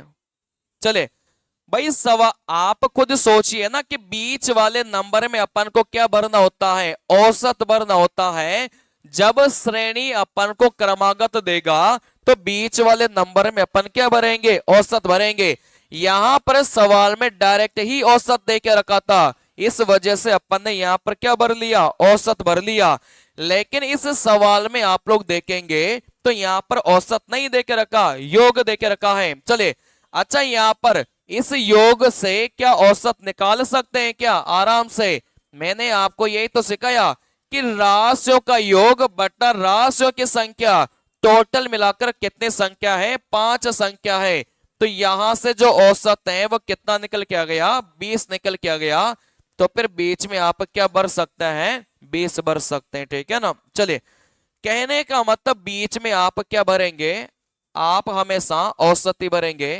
ये अपन ने क्रमागत बोला है। चलिए, जैसे यहां पर जो योग है वो मैंने आपको 40 देके रखा है, यहां पर मुझे बताइए कि बीच में क्या भरेंगे। चलिए, देखो योग में जैसे ही संख्या का भाग देंगे तो आप बोलेंगे कि सर औसत कितना निकल के आएगा? 8 निकल के आएगा। तो फिर बीच में अपन क्या भरेंगे? 8 भरेंगे। क्या ये बात क्लियर है क्या? चलिए, मुझे बस एक और बात बता दो, बात को समझना। मुझे आप लोग एक छोटी सी बात बता दो। देखो कौन सी बात? आप बोलेंगे जैसे यहां से अपन ने 2 भरा, यहां से अपन ने 1 भरा, और यहां से आप बोलेंगे यहां से अपन ने 9 भरा। क्या इस वाले नंबर में आप बता सकते हैं क्या कि कितना भरना पड़ेगा? देखो यहां वाला अगर 2 है, यहां वाला अगर 1 है, यहां वाला अगर 8 है, यहां वाला अगर 9 है, क्या ये जो बचा हुआ है इसको बता सकते हैं क्या? भाई सभी को जोड़ेंगे तो योग कितना मिलना चाहिए था? 40 मिलना चाहिए था, ठीक है ना। इन सभी को जोड़ेंगे तो योग कितना मिलना चाहिए? 40 मिलना चाहिए। तो आपने अगर जोड़ा, आपने अगर जोड़ा तो यहां से कितना बन रहा था? आप बोलेंगे 20 बन रहा था। योग 40 बनाने के लिए इस नंबर में कितना भरना पड़ेगा? 20 भरना पड़ेगा। तभी तो जाकर आप बोलेंगे कि टोटल योग कितना निकल के आ गया? 40 निकल के आ गया। क्या ये बात क्लियर है क्या? चलिए, यहां से आप लोग एक बात और भी समझना।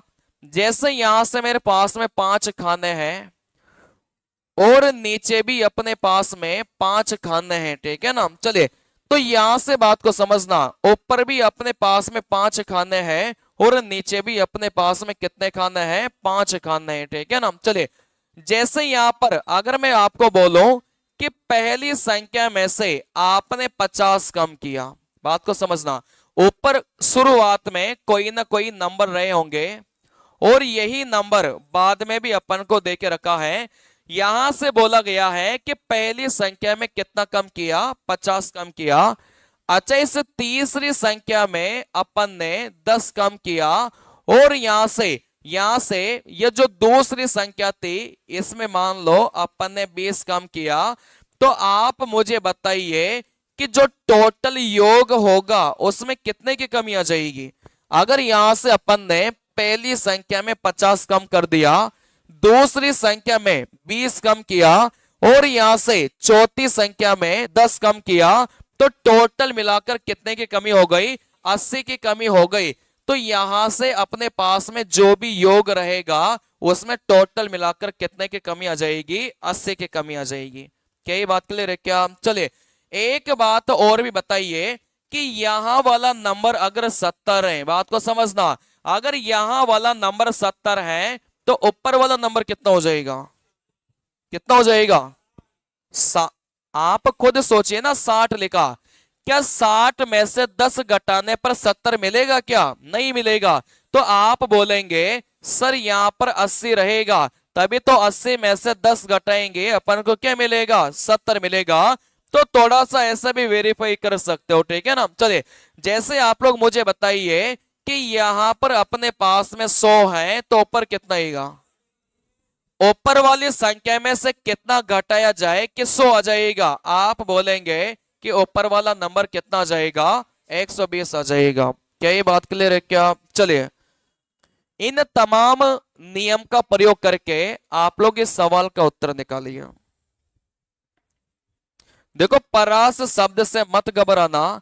ये जो परास शब्द है इसका मतलब क्या सिखाया था? अंतर सिखाया था। और अंतर भी मैंने आपको बोला था कि बड़ी वाली संख्या में से अगर छोटी वाली संख्या को माइनस करते हैं तब जाके अपने पास में क्या मिलेगा? परास मिलता है, ठीक है ना। बड़ी वाली संख्या में छोटी वाले को माइनस करेंगे तब 36 मिलेगा, परास मिलेगा। अच्छा यहाँ पर छोटी सी बात बताओ, 1 मिनट इधर आना। 1 2 3 4 5, चलिए अगर यूं मान के चलो भाई ये छोटी वाली संख्या है, और यूं मान के चलो कि अपने पास में ये बड़ी वाली संख्या है। अगर यहां वाली संख्या अपन ने 50 देके रखा है, इस सवाल में जो परास है वो कितना देके रखा है, 20 देके रखा है। क्या बड़ी वाली संख्या बता सकते हैं क्या? देखो परास क्या होता है, अंतर होता है। छोटी संख्या और बड़ी संख्या का क्या होता है, अंतर होता है। बड़ी वाली संख्या हमेशा ही बड़ी रहेगी, ठीक है ना। चलिए तो आप 50 में जैसे 20 को जोड़ेंगे तो बड़ी वाली संख्या कितना मिलेगा, 70 मिलेगा। देखो इन दोनों का जो अंतर है वो कितना हो गया, 70 हो, 50 20 हो गया, ठीक है ना। चलिए वैसे आप लोग यहां से मुझे बताइएगा, देखो यहां से 1 2 3 4 5 अपने पास में यह छोटी संख्या है और अपने पास में यह बड़ी संख्या है। यहां वाला जो नंबर है वो अपन ने 80 दे के रखा है, और इस सवाल में मैंने आपको बोला है कि परास आपका 50 है। क्या ये छोटी वाली संख्या बता सकते हैं क्या? देखो छोटी वाली संख्या छोटी ही रहेगी, वहां समझ में आ रही है। चलिए अब छोटी वाली संख्या छोटी बनाने के लिए इन दोनों का अंतर लेंगे तो यहां से कितना हो जाएगा, 30 हो जाएगा। तभी तो जाकर आप बोलेंगे सर दोनों का अंतर कितना आ गया, 50 आ गया, ठीक है ना। चलिए तो सवाल में अगर आपको परास देके रखा है और एक संख्या देके रखा है, दूसरे कैसे निकालेंगे भाई? बड़ी संख्या निकालनी है, दोनों को जोड़ेंगे तब जाकर क्या मिलेगा, बड़ी संख्या मिलेगी, ठीक है ना। चलिए अगर इस सवाल में आपको बड़ी संख्या देके रखा है और परास देके रखा है, छोटी संख्या कैसे निकालेंगे भाई? दोनों को घटाएंगे तब जाकर क्या मिलेगा, छोटी संख्या मिलेगा। तो फिर छोटी संख्या कितने हो जाएगी, 30 निकल के आ जाएगी, ठीक है ना। छोटी देकर बड़ी वाली निकालने को बोलेगा या फिर बड़ी देकर छोटी वाली निकालने को बोलेगा, बताइए। कोशिश करो, अच्छा सवाल है और बहुत बड़े एग्जाम में नहीं पूछा गया, आपके ग्रुप डी के एग्जाम में ही पूछा गया है।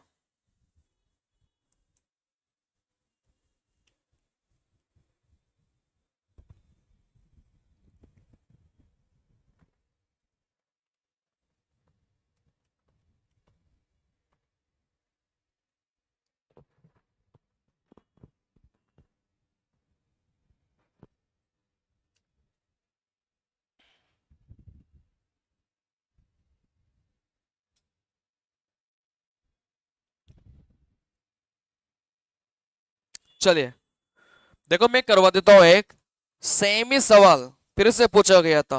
एक ये सवाल है, बिल्कुल सेम ही सवाल था, दोबारा भी पूछा गया था, ठीक है ना। चलिए तो एक में करवा देता हूं, अगर आप लोग करना। देखो ध्यान से समझना, इंपॉर्टेंट सवाल है, वापस से रिपीट हो सकता है, बात नहीं समझ में।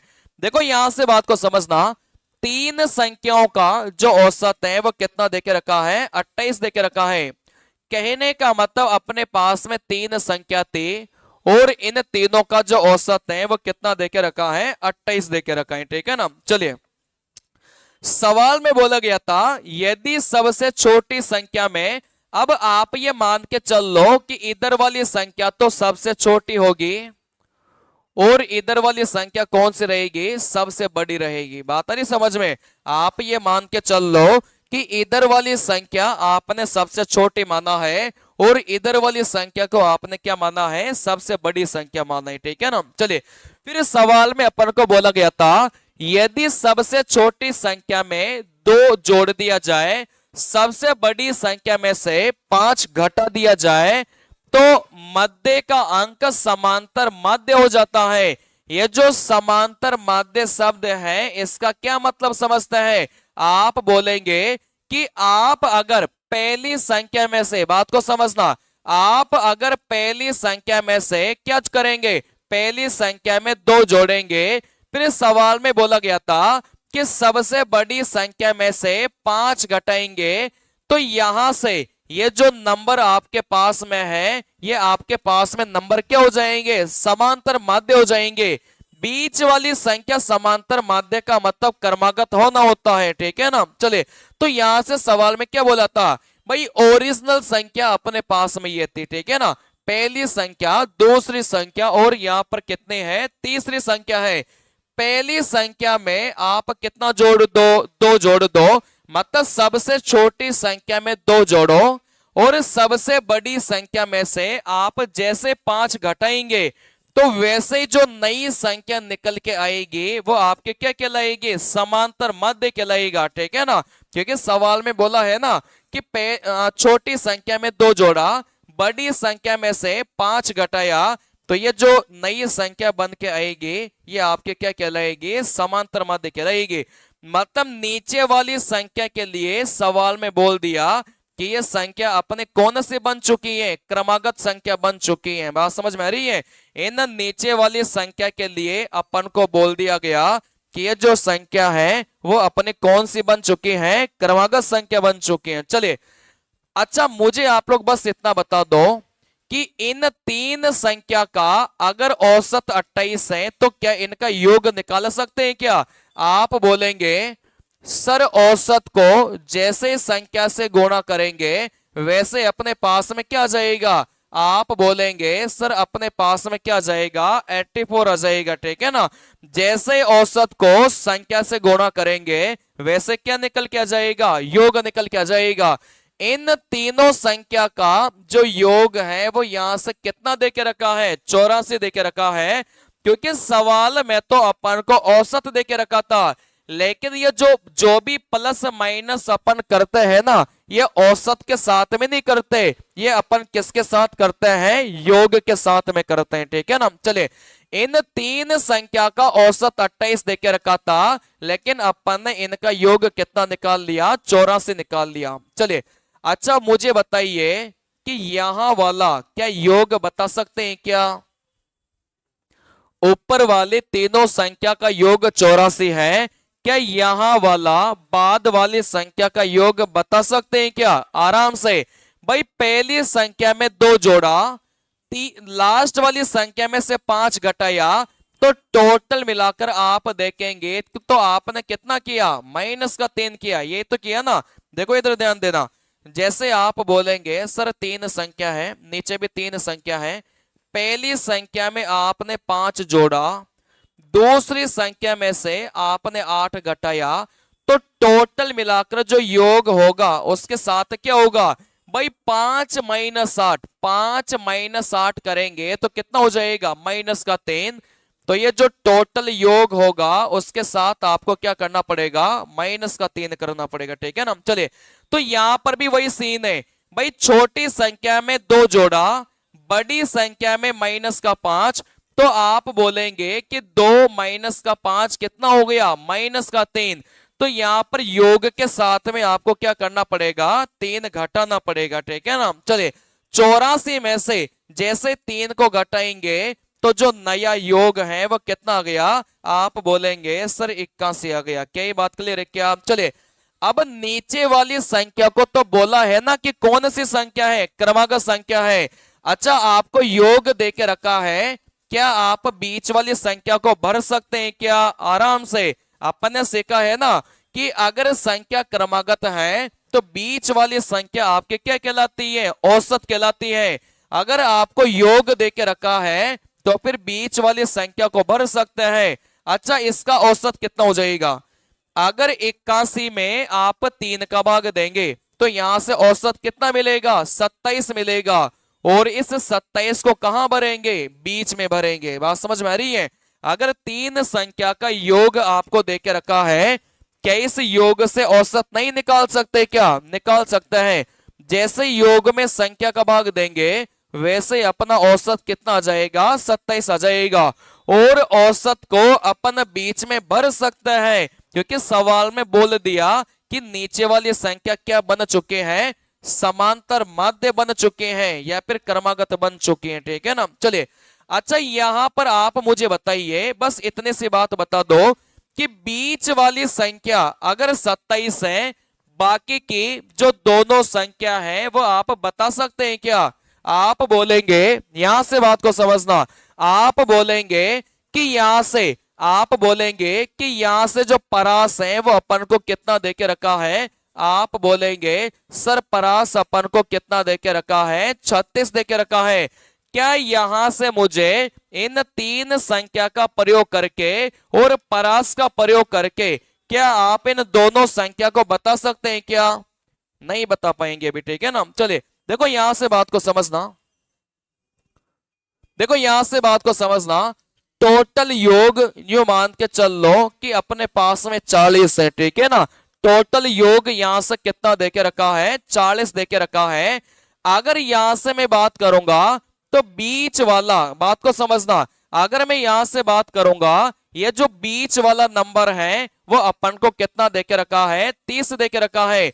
अच्छा ये तो अपने पास में हो गई छोटी वाली संख्या, और ये अपने पास में कौन सी हो गई, बड़ी वाली संख्या। चलिए अच्छा आप बस ये बताओ कि छोटी वाली संख्या और बड़ी वाली संख्या, या फिर अपन ऐसा बोले कि बड़ी वाली संख्या और छोटी वाली संख्या, इन दोनों का जो योग है वो बता सकते हैं क्या? आराम से भाई, इन तीनों को अपन जोड़ेंगे तो कितना मिलना चाहिए, 40 मिलना चाहिए। 40 में से 30 अपन भर चुके हैं, तो बाकी का जो बचा है क्या इन दोनों का योग नहीं होगा क्या? बिल्कुल होगा। तो 40 में से 30 को घटाएंगे तो बड़ी संख्या और छोटी संख्या का योग कितना हो जाएगा, 10 हो जाएगा। भाई यही तो है ना कि तीनों को जोड़ेंगे तो कितना आना चाहिए था, 40 आना चाहिए था। लेकिन 40 में से बीच वाली संख्या को अपन ने बोल दिया कि कितनी है, 30 है। 40 में से बीच वाली संख्या को बोल दिया कि 30 है, तो जो बाकी की दो संख्या बची है उनका योग कितना हो जाएगा, 10 हो जाएगा।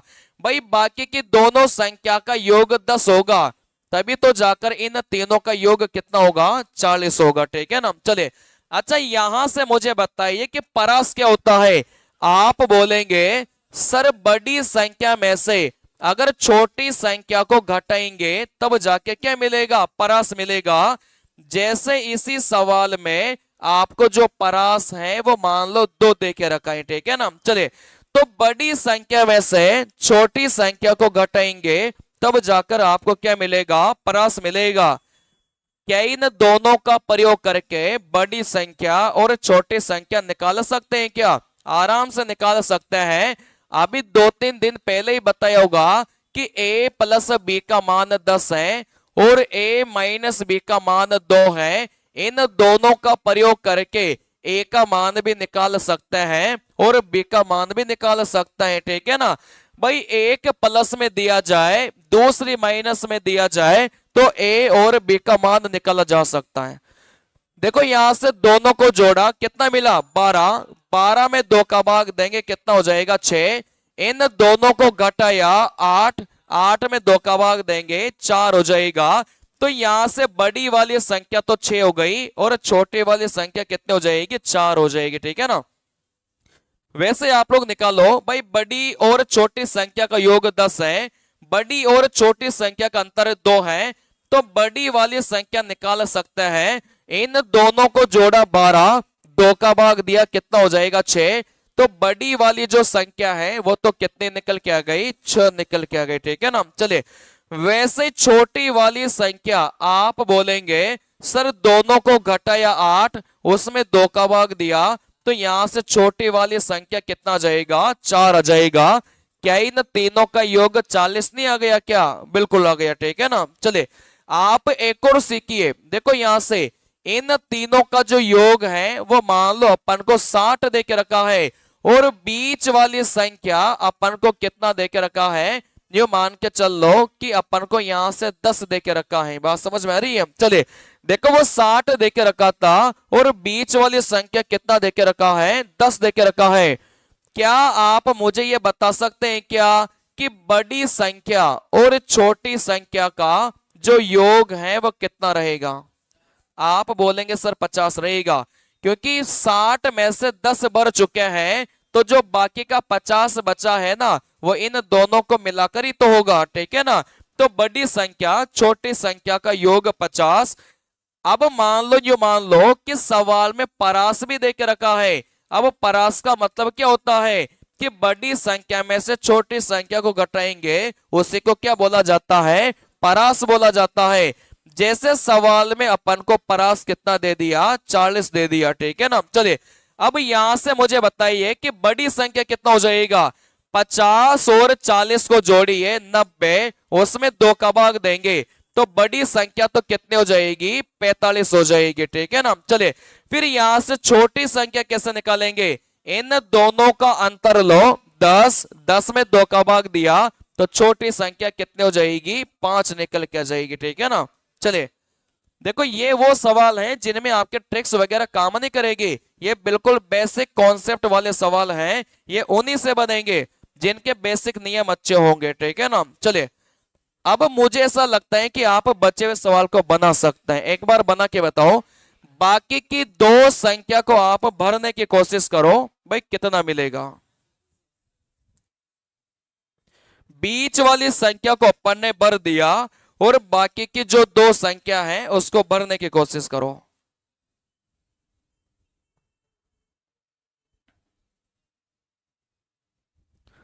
देखो तीनों संख्या का योग कितना बोला है, 81 बोला है, तो आप बोलेंगे सर बड़ी संख्या और छोटी संख्या। चलिए अच्छा यहां से बताओ भाई 81 में से अपन ने 27 यहां भर लिया, अब कितना बचा है, आप बोलेंगे सर 81 में से 27 अपन ने भर लिया तो यहां से कितना बचा है, आप बोलेंगे सर यहां से 54 बचा है, ठीक है ना। चलिए 81 में से 27 यहां भर लिया, अब जो बचा है वो इन दोनों का योग तो होगा ना, तो बड़ी संख्या और छोटी संख्या का योग कितना हो गया, 54 हो गया। चलिए अच्छा यहां पर इन दोनों का जो अंतर है वो भी सवाल में देके रखा है, आप बोलेंगे सर ये जो अंतर होता है ना इसी को ही तो क्या बोला जाता है, परास बोला जाता है, तो अंतर भी अपन को कितना देके रखा है, 36 देके रखा है। 2 संख्या का योग तो 54 है और 2 संख्या का अंतर 36 है, बड़ी वाली संख्या कैसे निकालेंगे, आप बोलेंगे सर इन दोनों को जोड़कर किसका भाग देंगे, 2 का भाग देंगे। जैसे इन दोनों को जोड़ेंगे 90 मिलेगा, 90 में 2 का भाग देंगे कितना मिलेगा, 45 मिलेगा, ठीक है ना। चलिए सवाल में अपन से सबसे बड़ी संख्या पूछा गया था तो यहां से देख लो, ठीक है ना। चलिए अच्छा अगर ये 45 है तो ऊपर वाली संख्या कितनी हो जाएगी, आप बोलेंगे सर ये 45 है तो ऊपर वाली संख्या कितनी हो जाएगी, 50 हो जाएगी, क्योंकि 50 में से 5 को माइनस करूंगा तभी तो जाकर कितना आएगा, 45 आएगा। सवाल में क्या बोला था, इन 3 संख्याओं के मूल समुच्चय, मूल का मतलब क्या होता है कि जो वास्तविक संख्या थी, बात समझ में आ रही है, इस मूल से क्या समझता है कि वास्तविक संख्या जो पहले वाली संख्या है, तो पहले वाली संख्या में आप देखेंगे तो बड़ी संख्या अपने पास में कितने निकल के आ गई, 50 निकल के आ गई, तो अपना जो उत्तर है वह कितना हो जाएगा, 50 हो जाएगा। देखो आप 45 को टिक मत करना, सवाल में बोला गया था कि मूल समुच्चय, मूल का मतलब ये वाले नंबर जो शुरुआत में लेकर चले थे, ये बाद वाले नंबर तो वो थे जो अपन ने प्लस माइनस किए हैं, ठीक है ना। तो मूल समुच्चय का पूछा जाए तो मूल वाले नंबर ऊपर वाले होंगे और यहां से बड़ा वाला कितना निकाल लिया, 50 निकाल लिया।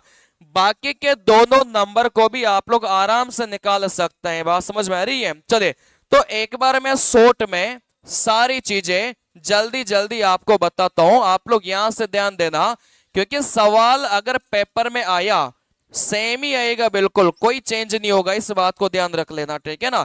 ऐसे सवाल जब भी पेपर में आते हैं तो बिल्कुल सेम ही आते हैं, इनमें कोई चेंज नहीं होता।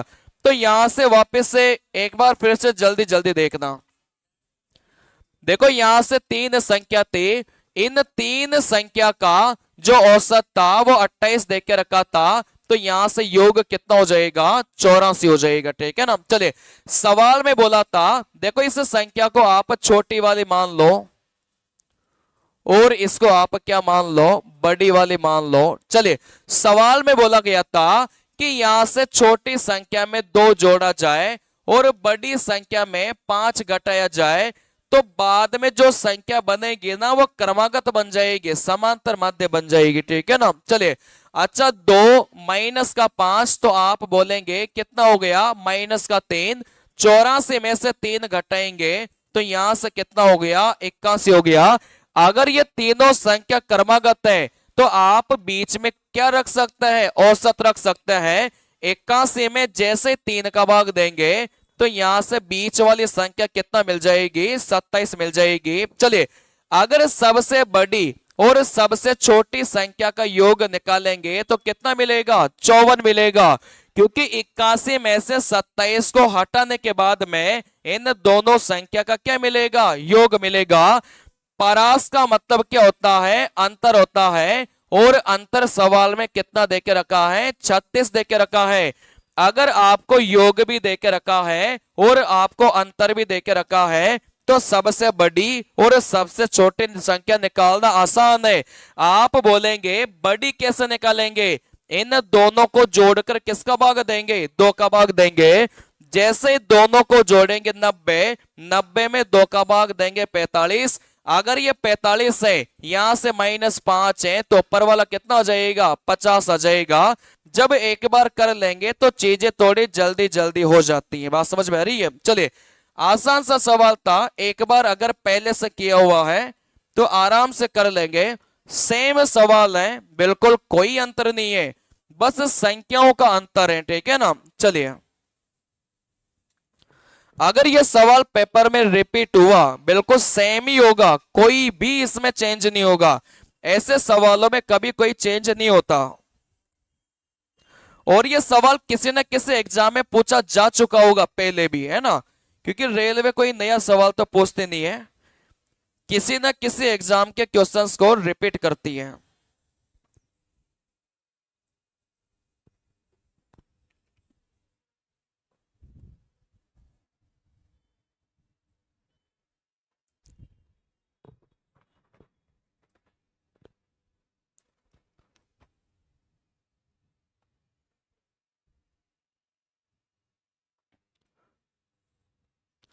जब भी मूल समुच्चय का पूछा जाए, शुरुआत में जो नंबर लेकर चले थे उनका निकालना है।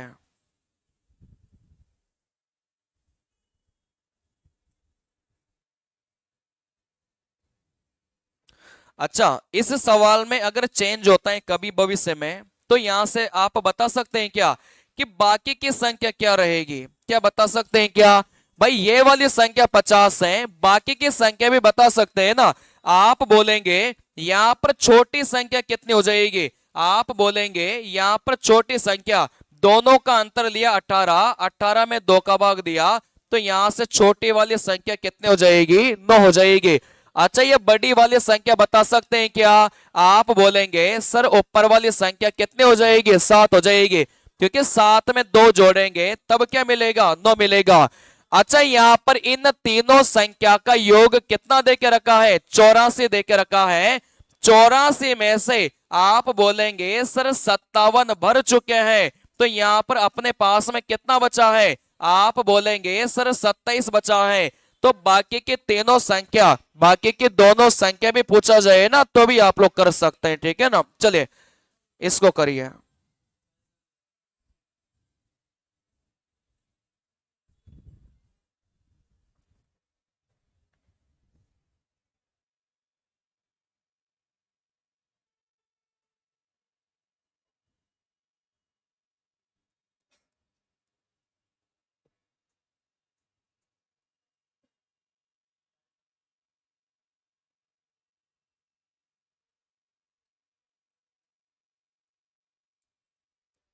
यहां तक तो सवाल में कुछ चेंज भी नहीं किया, सेम ही कॉपी कर दिया।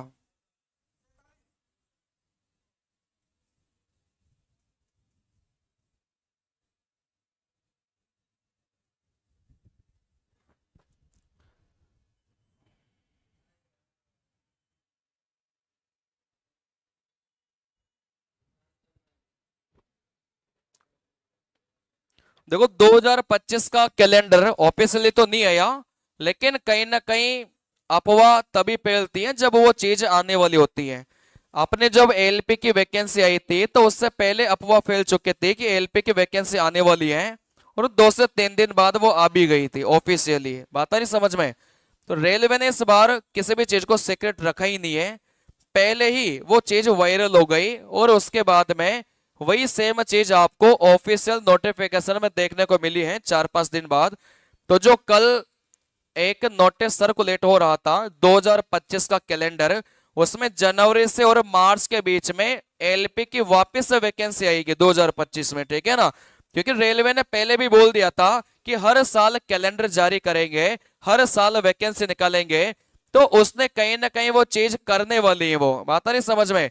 तो 2025 का कैलेंडर कहीं ना कहीं जारी ऑफिशियली अभी नहीं आया, लेकिन वो आ जाएगा, है ना? क्योंकि वो कहीं ना कहीं इंटरनली जो ग्रुप्स होते हैं ना उससे लीक हो जाता है। जैसे हमारे भी अगर बात करेंगे तो ऑफिशियली कई सारे ग्रुप्स बने व्हाट्सएप में। अब पहले हमारी पीडीएफ्स उन ग्रुप्स में सर्कुलेट होती हैं, उसके बाद में फिर पब्लिक प्लेस में जाती हैं। तो कहीं ना कई बार क्या होता है कि उन व्हाट्सएप ग्रुप से मेरे कोई मिलने वाला है, उसको मैंने भेज दिया, फिर उसने 10 लोगों को भेज दिया, इससे चीजें वायरल हो जाती हैं। तो 2025 का कैलेंडर जो मान के चलो कि आ गया, और सारे के सारे वैकेंसी है उसमें वापस से एलपी की वैकेंसी है, टेक्नीशियन वाली है, आपके एनटीपीसी है और ग्रुप डी की वैकेंसी है, सारे के सारे वैकेंसियां हैं। जनवरी और मार्च के बीच में वापस से नया एलपी का नोटिफिकेशन आपको देखने को मिलेगा। 2025 की बात कर रहा हूं मैं, ठीक है ना? जनवरी में तो नहीं मिलेगा, लेकिन मार्च के आसपास जरूर मिलेगा। इस वैकेंसी को मुझे लगता है कि मार्च से पहले ही कंप्लीट करवा देंगे वो। बात समझ में आ रही है? 2 दिन में पेपर करवाने का मकसद यही है। किसी भी देखो कोई सा भी देख लेना, 2-3 दिन 5 दिन में पेपर सारे कंप्लीट करवा रही है रेलवे इस बार, ठीक है ना? तो जल्दी जल्दी पेपर करवा के इन वैकेंसियों को जल्दी जल्दी खत्म करेगी, अगली वैकेंसियां फिर से जारी करेगी। तो आप अपनी तैयारी कंटिन्यू रखना, क्योंकि कहीं ना कहीं चीजें तो यही पढ़नी है, वापस भी आपको यही पढ़नी है, कुछ नया नहीं पढ़ना, ठीक है ना? नई चीज क्या जुड़ेगी कि इस बार रेलवे ने क्या पैटर्न रखा वो अपन समझेंगे। बात समझ में आ रही है भाई? जो भी चीजें अब तक अपन पढ़ रहे थे वो अपन उस पैटर्न को लेकर चल रहे थे कि अब तक रेलवे अपन से क्या पूछते आ रही थी, ठीक है ना? उस पैटर्न को अपन ने ध्यान में रखा और चीजों को आगे बढ़ाया। अब जैसे इस बार के जो पेपर्स होंगे उसमें अपन उनके पैटर्न को समझेंगे, किस बार रेलवे ने क्या पूछा, और फिर अगली वैकेंसियां जो आएगी उसको उस हिसाब से लेकर चलेंगे। मुझे नहीं लगता कि रेलवे पैटर्न चेंज करेगा, आपका पैटर्न यही रहेगा इस बार भी, ठीक है ना? चलिए, हो गया क्या?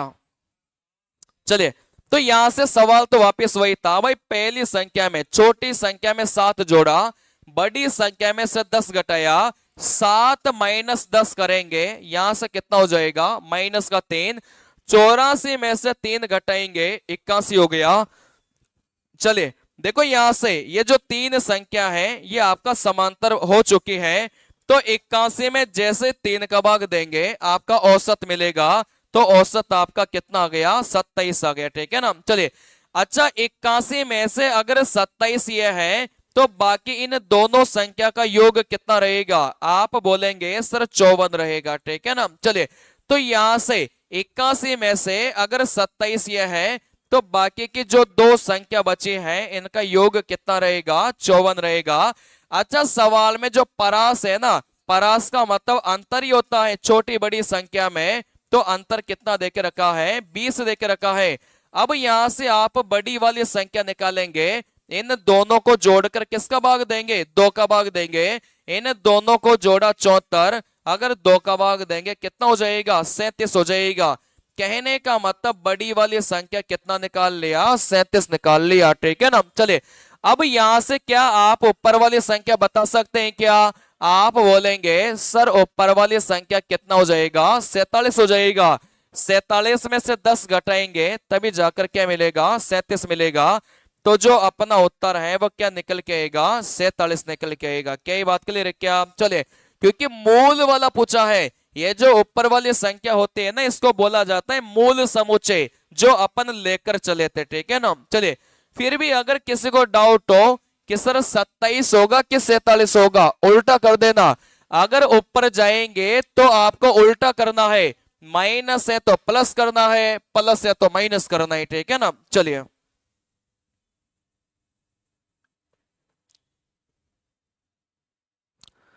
देखो ये सवाल आसान सा सवाल था, बस आपको ऐसे कंफ्यूज करने के लिए दिया गया था पेपर में, है ना। ऐसा ही सवाल में कुछ भी नहीं था, आप लोग बनाइए इस सवाल को।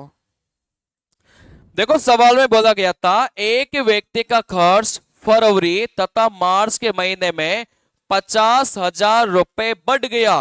कहने का मतलब फरवरी में भी 50,000 बढ़ा और मार्च में फिर से कितना बढ़ गया, 50,000 बढ़ा, ठीक है ना। चले, सवाल में बोला गया था यदि जनवरी में उसका खर्च कितना था, 50,000 था, तो टोटल मिलाकर औसत बताना है। देखो यहां से जनवरी है, यहां से आपके फरवरी है और यहां से आपका क्या है, मार्च है, ठीक है ना। चलिए, सवाल में बोला गया था कि जो जनवरी का खर्च है वह कितना दे के रखा है, 50,000 दे के रखा है। फिर सवाल में बोला गया था कि फरवरी में 50,000 बढ़ गया, वापस से मार्च में कितना बढ़ गया, 50,000 और भी बढ़ गया, ठीक है ना। चलिए, तो यहां से मुझे बताइए कि फरवरी में 50,000 बढ़ गया, तो फरवरी का जो खर्च है वो कितना हो जाएगा, आप बोलेंगे 1 लाख हो जाएगा, ठीक है ना। चलिए, फिर सवाल में ये बोला गया था कि मार्च में भी 50,000 बढ़ गया। अब चीजों को यहां से लेकर चलना है, आप यहां से लेकर नहीं चलेंगे, क्योंकि 50,000 खर्च तो आपका ऑलरेडी बढ़ चुका था, वापस से 50,000 अपन को और भी बढ़ाना है, ठीक है ना। चलिए, तो आप बोलेंगे सर पिछले महीने से जो खर्च था वो कितना बढ़ गया, 50,000, वापिस से आपका जो खर्च है वो कितना बढ़ गया, 50,000 बढ़ गया, तो फिर मार्च का जो आपका खर्चा है वो कितना हो जाएगा, 1.5 लाख हो जाएगा। भाई जनवरी में 50,000 का खर्चा किया, फरवरी में बोला गया था कि 50,000 का खर्चा बढ़ गया, तो फरवरी में ऑलरेडी कितना खर्चा कर लिया, 1 लाख का। मार्च में बोला था कि 50,000 और बढ़ गया, तो आप बोलेंगे सर 1 लाख का तो हो ही रहा था, लेकिन 50,000 और बढ़ गया, तो मार्च का खर्चा कितना हो जाएगा, 1.5 लाख का, ठीक है ना। आपको क्या निकालना था, औसत आपको निकालना था। चलिए, यहां से औसत निकालेंगे तो टोटल मिलाकर कितना हो जाएगा, आप बोलेंगे सर टोटल मिलाकर ये कितना हो जाएगा, 3 लाख। टोटल संख्या कितने हैं, 3 है, तो यहां से आपका जो औसत है वो कितना निकल के आएगा, 1 लाख निकल के आएगा, जो कि कौन से ऑप्शन में है, ए वाले में, ठीक है ना। तो बहुत बेसिक सा सवाल था, इस सवाल में ऐसा कुछ भी नहीं था जो आपसे नहीं बने, बस ये वाली लैंग्वेज समझनी थी।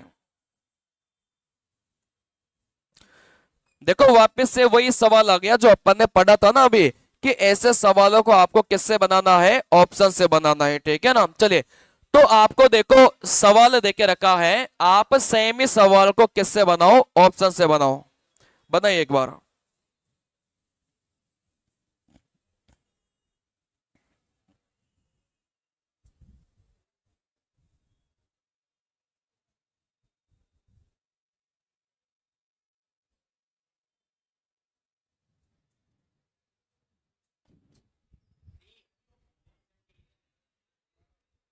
चलिए, देखो तीन संख्याओं का जो औसत है वो कितना देके रखा है, 8 देके रखा है, मतलब तीनों का योग करके अगर 3 का भाग देंगे तो आपको 8 मिलना चाहिए था, ठीक है ना। चलिए, सवाल में बोला है कि पहली दो संख्या का जो औसत है वो कितना है, 6 देके रखा है, ठीक है ना।